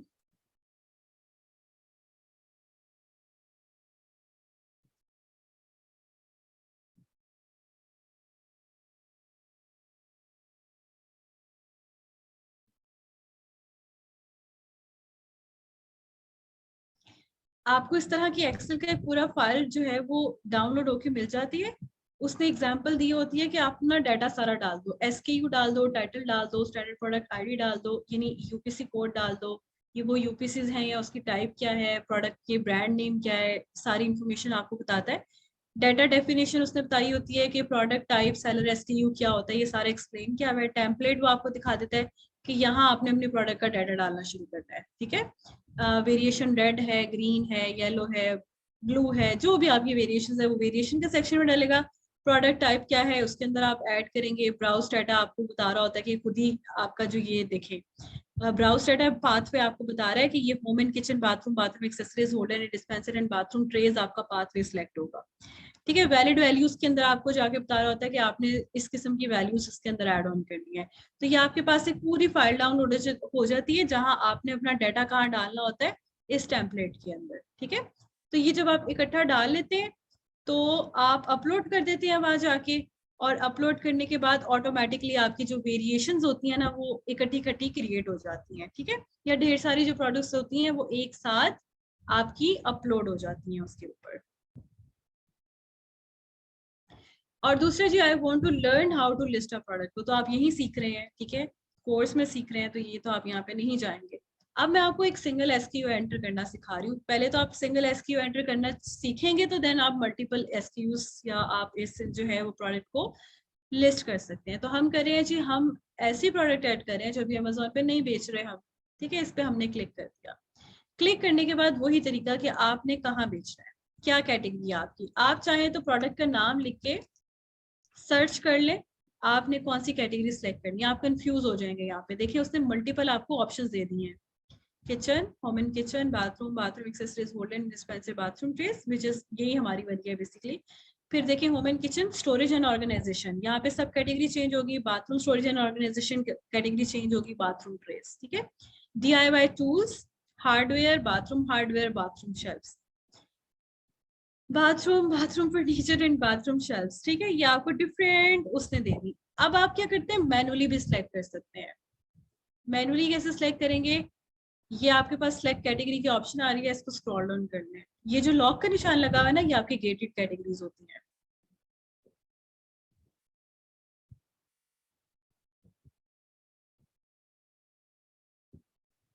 नहीं, लेकिन देखिए हमें ना, चले फास्ट है तो मैं अपनी स्पीड थोड़ी कम कर लेती हूँ।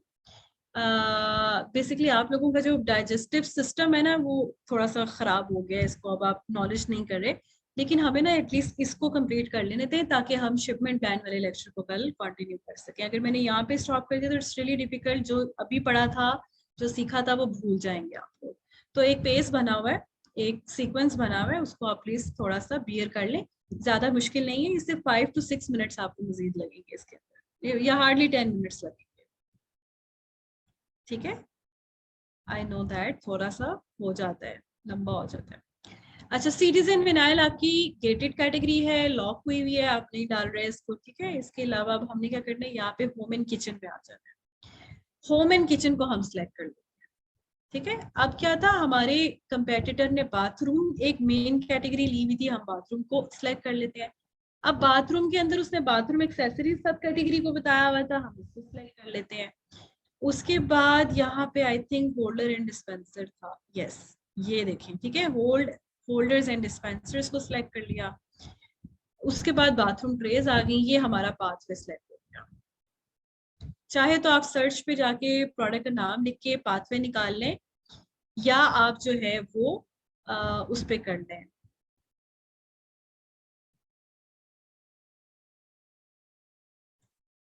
मैनुअल सेलेक्ट कर लें।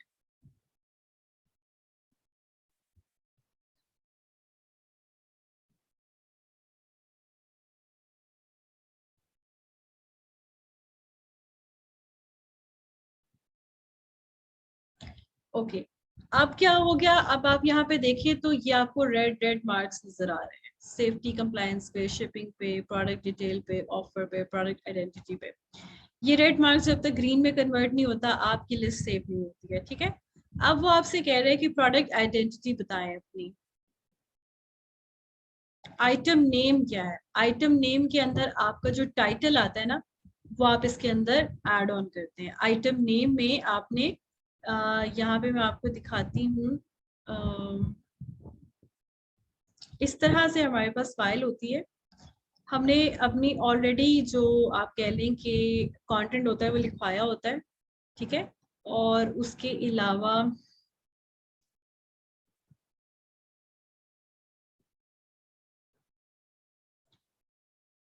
अलावा बुलेट पॉइंट्स लिखे हुए हैं। ये मेरे पास एक यूपीसी कोड है, वो जहां हमने डालना होगा उसके अंदर मैं आपको भी बता देती हूँ।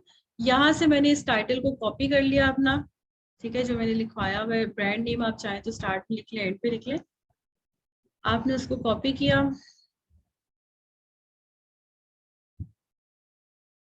और पेस्ट कर दिया आइटम नेम के अंदर। एक मिनट प्लीज होल्ड कीजिएगा।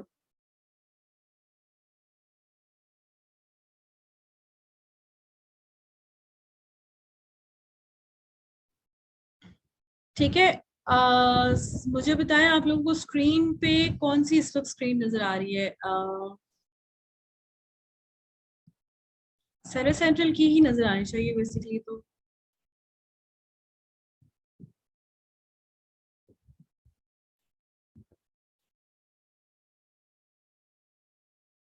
ठीक है, सर्विस सेंट्रल की स्क्रीन अब शेयर हो रही होगी।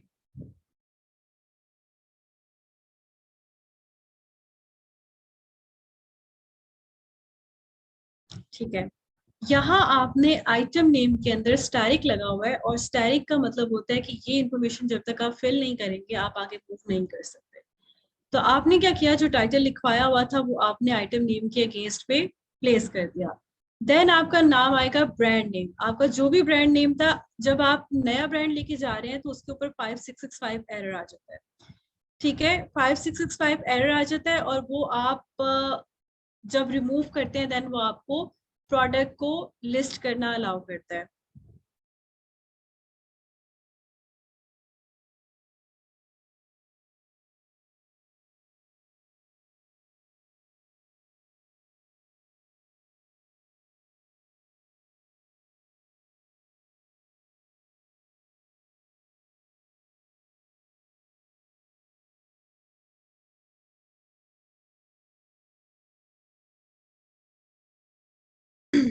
सॉरी।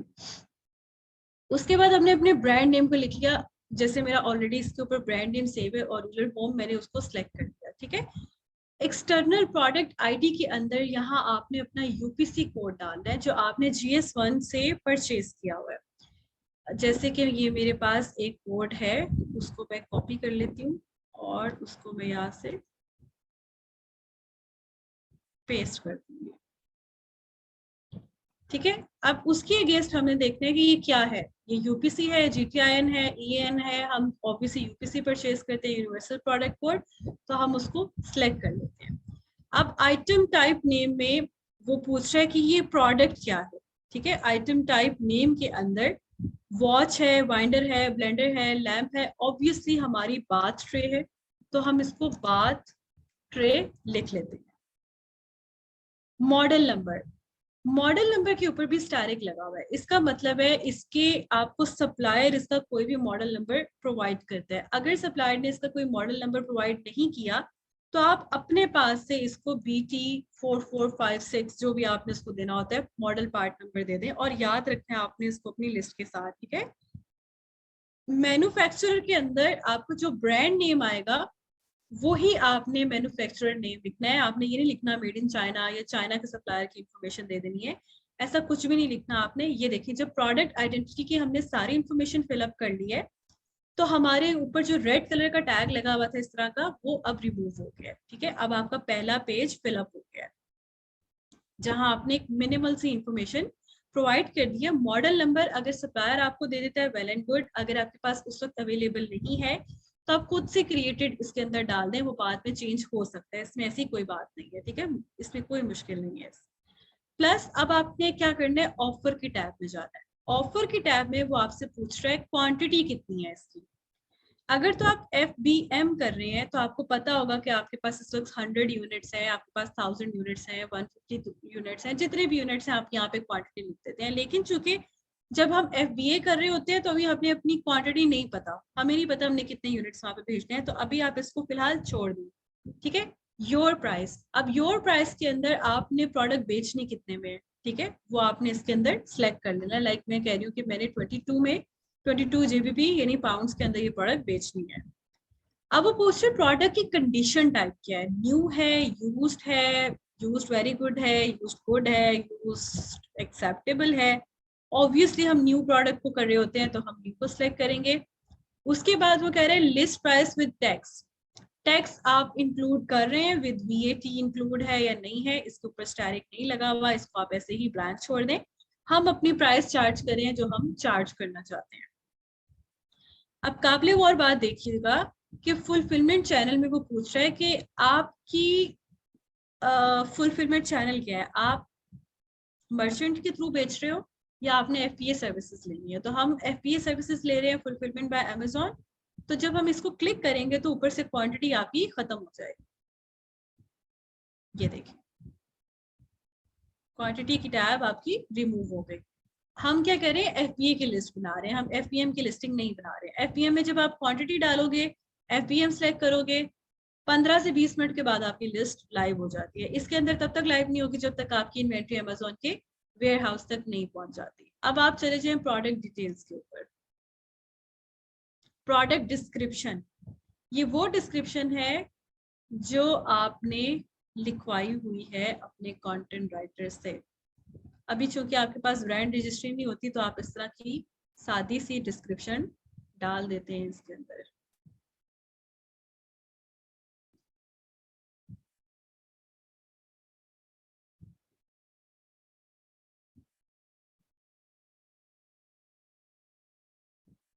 अच्छा, अब इसके अंदर भी उसने आपको ऐड मोर की ऑप्शंस दी नहीं है, ठीक है। आप चाहें तो इसमें मजीद डाल सकते हैं, ठीक है, रिमूव द लास्ट वन आप कर सकते हैं, लेकिन मैंने एक ही उसके अंदर सारी डाल दी है।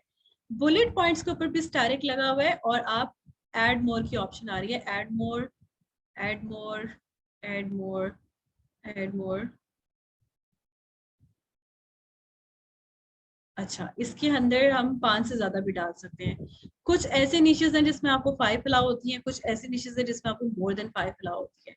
तो अब आपने क्या करना है कि आपने जो अपने कंटेंट लिखवाया हुआ था, फर्स्ट बुलेट पॉइंट आपका जो भी लिखा हुआ था, आप उसको पकड़ें और बारी बारी आपने अपने तमाम बुलेट पॉइंट्स को कॉपी करके इसके अंदर डालते जाना है। अभी मैं टाइम बचाने के लिए एक ही 500 में अपलोड कर रही हूँ या पेस्ट कर रही हूँ, ठीक है। इस तरह आपके पास 5 बुलेट्स आ गए, आपने 5 बुलेट्स के अंदर अपना डाटा डाल दिया। मटेरियल वो पूछ रहा है स्टैरिक नहीं लगा हुआ, ऑब्वियसली हम जानते हैं कि ये वुड है, तो हमने इसके ऊपर वुड को सिलेक्ट कर लिया। नंबर ऑफ आइटम्स, एक पैकेज के अंदर आप कितनी आइटम दे रहे हो, हमारी एक ही है, स्टैरिक लगा हुआ है, तो हम इसको काउंट 1 डाल देंगे। कलर क्या है इसका, हमारा जो है वो ब्राउन है, हमने इसके अंदर ब्राउन डाल दिया। साइज क्या है, आपको सप्लायर बता देता होता है कि इसका साइज कितना है, या आप कंपेटिटर की हिस्ट्री से भी निकाल के देख लेते हैं कि कितना है। यहाँ पे मैं ज्यूम कर रही हूँ 12/24 है हमारा, ठीक है। पार्ट नंबर वो कह रहे हैं कि इसका कोई पार्ट नंबर वगैरह स्टैरिक पे लगा हुआ है। पार्ट नंबर क्या होता है, many product this will be identical to the model number, however some manufacturer distinguish part number from the model number। यानी जो आपने मॉडल नंबर डाला था वो ही आपका पार्ट नंबर भी होता है, आप सेम इसके अंदर लिखते हैं। आपने BT5664 जो भी लिखा था वो आपने इसके अंदर दोबारा से वही डाल देना है। आइटम शेप क्या है, वेज है, ओवल है, राउंड है, स्क्वायर है, जो भी है आप इसके अंदर डाल सकते हैं। हमारी चूंकि स्क्वायर है तो हम इसको स्क्वायर पे सिलेक्ट कर लेते हैं, ना भी डालना चाहें तो इस पर स्टैरिक नहीं है, आप ना डालें इंफॉर्मेशन। इस the item is dishware safe, dish washer safe, yes है, नो है, आपकी जो भी मर्जी होगी आप इसके अंदर डाल देंगे। पावर प्लग है इसका या नहीं है, ठीक है, पावर प्लग नहीं है, हम कहेंगे no plug involve.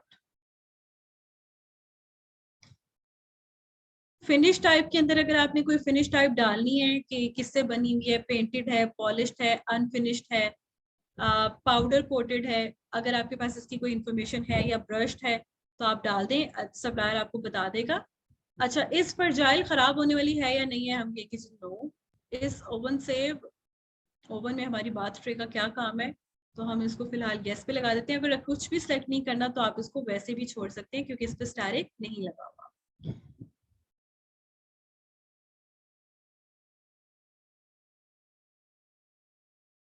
Maximum weight recommendation, इसका जितना भी वेट है ना आपका, आप वो इसमें लिख दें। ये थोड़ी सी हैवी प्रोडक्ट है, 2 kg की है। मैक्सिमम यूनिट रिकमेंडेशन, यूनिट किस में है, ये ग्राम्स में है, किलोग्राम्स में है, आउंसेस में है, पाउंड्स में है, टन्स में है, ठीक है। तो जो आपने वेट बताया हुआ है अगर वो किलोग्राम्स में है या ग्राम्स में है तो आप देख लें। मैंने इसको 2 kg के लिहाज से लिखा है तो मैं कह रही हूँ कि मैक्सिमम इसका वेट 2 kg है, तो मैंने इसके अंदर ऐड कर दिया। अब आप देख लें हमारी सारी जो वो ब्रेड वाली थी वो फिलहाल खत्म है। वेरिएशंस की टैब को भी हम छोड़ देंगे क्योंकि अभी हम वेरिएशन ऐड नहीं कर रहे, वेरिएशन भी मैं आपको कल ऐड करना सिखा दूंगी। कंट्री ऑफ ओरिजिन, कहाँ से सोर्स किया आपने, सच बोलना है, जहां से भी लिया है आप उसका नाम सेलेक्ट कर लें। हम अभी फिलहाल यूनाइटेड किंगडम कर लेते हैं, आपने चाइना से किया है तो आप चाइना से कर सकते हैं। आर द बैटरीज रिक्वायर्ड और नो, क्योंकि हमें पता है कि बैटरी आइटम नहीं है तो हम इस पर नो को सिलेक्ट कर लेंगे। डेंजरस और गुड्स रेगुलेशंस हैं इसमें, ठीक है, नॉट एप्लीकेबल। आइटम वेट कितना है, अब ये आइटम के वेट की बात कर रहे हैं, 2 kg। वेट क्या है जी, kilograms. Supplier declared material regulation, अगर इसमें किसी किस्म की कॉम्बिनेशन है, ऐसी प्रोडक्ट थी जो कि कॉटन और पॉलिएस्टर का मिक्सचर है, वो आप इसके अंदर ऐड कर सकते हैं। अगर ये बैम्बू प्रोडक्ट है या वुडन प्रोडक्ट है या नॉट एप्लीकेबल अगर आप डालना चाहते हैं कि कोई ऐसी मटेरियल रेगुलेशन इसके ऊपर नहीं एप्लीकेबल है तो आप नॉट एप्लीकेबल डाल लें। अगर आप बैम्बू में बेच रहे हैं, वुडन है, चूंकि बैम्बू अगर आपने निकाला हुआ है तो आप उसके ऊपर बैम्बू सेलेक्ट कर सकते हैं, ठीक है, जो भी आप होगा इसके अंदर ऐड ऑन कर सकते हैं। अच्छा जी, अगर स्पेयर पार्ट्स इसके अवेलेबल है तो आप इसके अंदर ऐड ऑन करेंगे, अदरवाइज ये हमारे से रेलिवेंट इन्फॉर्मेशन नहीं है, हम इसको ब्लैंक भी छोड़ सकते हैं। देन आ जाइए इमेजेस के ऊपर। इमेजेस के अंदर अब आपने इसके अंदर आके इमेजेस अपलोड करने हैं। मेन इमेज वाइट बैकग्राउंड पे होना चाहिए। हम्म,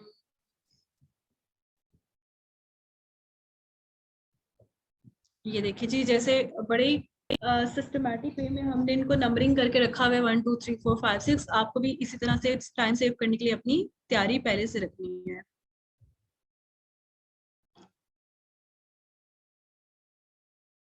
इन्फोग्राफिक डाल दिया, फीचर्स डाल दिए, साइजेस डाल दिए, लाइफस्टाइल इमेजेस डाल दिए, उसका बेनिफिट डाल दिया, एंड देन लास्ट जो आपका इमेज है वो आपने इसके अंदर अपलोड कर दिया। ठीक है, नेक्स्ट अब आप शिपिंग की टैब पे आ जाएं। यहाँ आपने अपनी प्रोडक्ट की आइटम लेंथ और आइटम लेंथ का यूनिट कितना है। लेंथ इसकी जितनी भी है, अगर हम कह लेते हैं कि 12 है और सेंटीमीटर्स में है, ठीक है। विड्थ क्या है, 24, या आप कह लो कि ये भी 10 है। जो भी आपके साइजेस आपको दिए होते हैं, आपने सप्लायर ने आपको दिए होते हैं या आपने सप्लायर को दिए होते हैं कंपेटिटर के देख के, वो आप इसके अंदर डाल दें। अभी मैं सिर्फ रैंडम डाटा डाल रही हूँ, आई डोंट नो ये ठीक है या नहीं ठीक है। आपने उसके अकॉर्डिंग अपनी जो एक्चुअल इंफॉर्मेशन होती है वो डालनी होती है, क्योंकि इसके ऊपर आपका शिपिंग प्लान डिपेंड कर रहा होता है। देन आता है आपका आइटम पैकेज डायमेंशन। ये प्रोडक्ट की बात थी, प्रोडक्ट की लेंथ कितनी है, आइटम की लेंथ कितनी है, ये है पैकेज। पैकेज मतलब उसके अंदर आपका इंसर्ट कार्ड डला होता है, पॉली बैग डला होता है, या अगर आप कोई और बैग या बॉक्स यूज कर रहे हैं तो उसके अकॉर्डिंग आपने इसके अंदर इंफॉर्मेशन डाल देनी है कि आइटम पैकेज लेंथ कितनी है। वो हमने अगर आइटम 12 रखी थी तो ये हमारी 14 भी हो सकती है, ठीक है।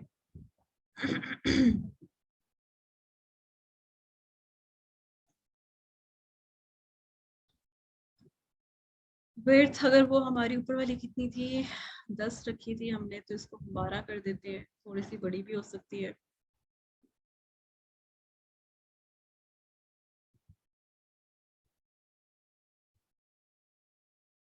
चौदह रखी थी तो ये 16 रख देते हैं। जाहिर है अगर बॉक्स होगा तो बॉक्स की जो डायमेंशन होती हैं वो चेंज होती हैं।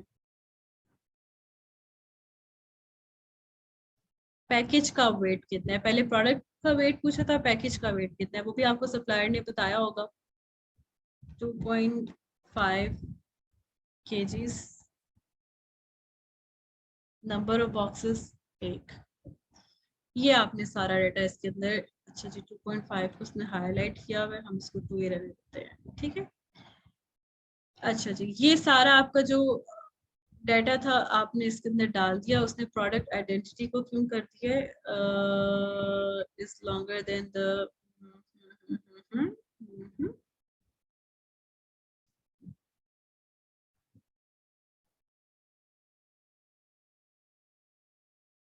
अच्छा यहाँ कोड में कोई थोड़ा सा मसला आ गया, उसने हाईलाइट कर दिया कि इसको फिक्स कर ले। ये जब आप सारी इंफॉर्मेशन इसके अंदर ऐड ऑन कर लेते हैं, देन आप सेव एंड फिनिश के ऊपर क्लिक करते हैं और आपकी जो लिस्ट होती है वो क्रिएट हो जाती है, डमी लिस्ट, ठीक है। डमी लिस्ट क्रिएट हो गई, या हम एज्यूम कर लेते हैं जी डमी लिस्ट क्रिएट होगी। अब हमें डमी लिस्ट नजर कहाँ से आएगी, अब हमने जाके देखना है कि हमें डमी लिस्ट नजर कहाँ से आएगी। आप अपने पेज पे आएंगे, मैनेज इन्वेंट्री की टैब में जाएंगे, इन्वेंट्री की टैब में जाएंगे, मैनेज इन्वेंट्री पे क्लिक करेंगे। यहाँ आपकी वो प्रोडक्ट नजर आएगी जो अभी आपने 5 से 7 मिनट के बाद नजर आती होती है, क्योंकि हमने उसको सेव एंड फिनिश नहीं किया। तो अभी मैं आपको अपनी ही कोई लिस्ट यहाँ पे दिखा रही हूँ, आपको नजर आ रही है। उसका जो स्टेटस होगा वो इनएक्टिव और आउट ऑफ स्टॉक आ रहा होगा। नई नई लिस्ट है, वो तब तक एक्टिव नहीं होती जब तक कि एफपीए के अंदर आपका सामान नहीं चला जाता, ठीक है। यहाँ उसका टाइटल नजर आ रहा होगा, यहाँ उसका एसक्यू नजर आ रहा होगा, यहाँ उसके इमेजेस नजर आ रहे होंगे, कब क्रिएट हुई डेट अभी अवेलेबल है या नहीं है, ठीक है, उसकी प्राइस आपने जो लिखी हुई थी वो यहाँ आपको नजर आ रही होगी। आप जब चाहें अपनी डमी लिस्ट को एडिट कर सकते हैं किसी भी टाइम। इवन आप अपनी एक्टिव लिस्ट को भी किसी भी टाइम एडिट कर सकते हैं। अगर आप अपनी डमी लिस्ट को डिलीट करते हैं तो जो आपको एक FNSKU या आपको जो एक एसिन मिला था, FNSKU को छोड़ दें अभी आप, जो आपको एक एसिन मिला था डमी लिस्ट क्रिएट करने पे, वो भी डिलीट हो जाता है। और आपका जो कोड आपने यूपीसी अप्लाई किया हुआ था वो भी एक्सपायर हो जाता है, खराब हो जाता है, खत्म हो जाता है, क्योंकि उसके ऊपर आपने एक दफा अपनी लिस्ट बना ली होती है, ठीक है, और उसके बाद डिलीट कर दी होती है तो वो खत्म हो जाता है। तो इसलिए अब आपकी यहाँ पे आपको जो प्रोडक्ट होगी इस तरह से नजर आएगी इनएक्टिव और आउट ऑफ स्टॉक के स्टेटस के अंदर। यहाँ से आप चाहेंगे एडिट करना तो आप अपनी उस प्रोडक्ट को आप दोबारा वापस आ जाएंगे अपने उस प्रोडक्ट पेज के ऊपर, आपको तमाम चीजें नजर आने लग जाएंगी। आप इसमें जो भी इंफॉर्मेशन एडिट करना चाहते हैं वो आप एडिट कर सकते हैं। यहाँ तक क्लियर है आप सबको?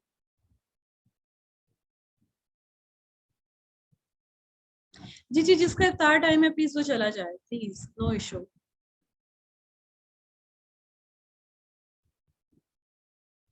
सरफराज आपने कब से हैंड रेस किया हुआ है? I am really sorry, I already announce that कि हम इंशाल्लाह क्वेश्चन आंसर सेशन कल के दिन में लेंगे। यहाँ तक क्लियर है आप सबको? प्लीज मुझे बता दें।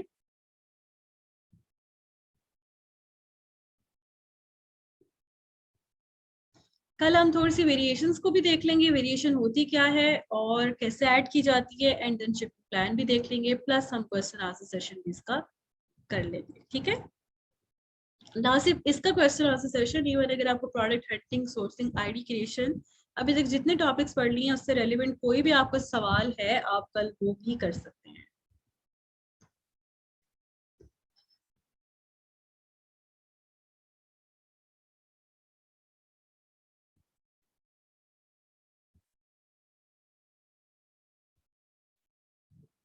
Amazon सेलर सेंटर हम कहाँ से लॉग इन करते हैं? अगर आपका यूके का अकाउंट है तो आप गूगल ब्राउज पे लिखेंगे amazon.co.uk और वहां से आपको लॉगिन का पेज आ जाएगा। लॉगिन में आप अपना ईमेल एड्रेस और पासवर्ड डालेंगे जो आपने अकाउंट क्रिएशन में दिया था, और अगर आपका अकाउंट अप्रूव हो गया हुआ है तो वहां से आप उसको क्लिक करके आप सेलर सेंट्रल पे आ जाते हैं। लेकिन अगर आपको क्लाइंट ने सेलर सेंट्रल दिया हुआ है तो वो आपको आपकी ईमेल के ऊपर एक इनविटेशन लिंक भेजता है, आप उसके ऊपर क्लिक करते हैं।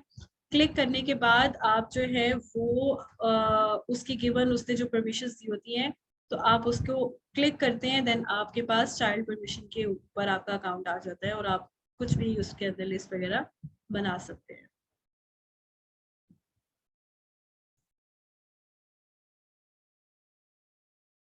ठीक है जी, आज के लिए फिर इतना ही है, हम सेशन वाइंड अप करते हैं। इंशाल्लाह कल 10:30 पे फिर दोबारा से मुलाकात होती है आप लोगों से और बाकी सेशन हम उसमें कंटिन्यू करेंगे, ठीक है। Thank you everyone, Allah Hafiz.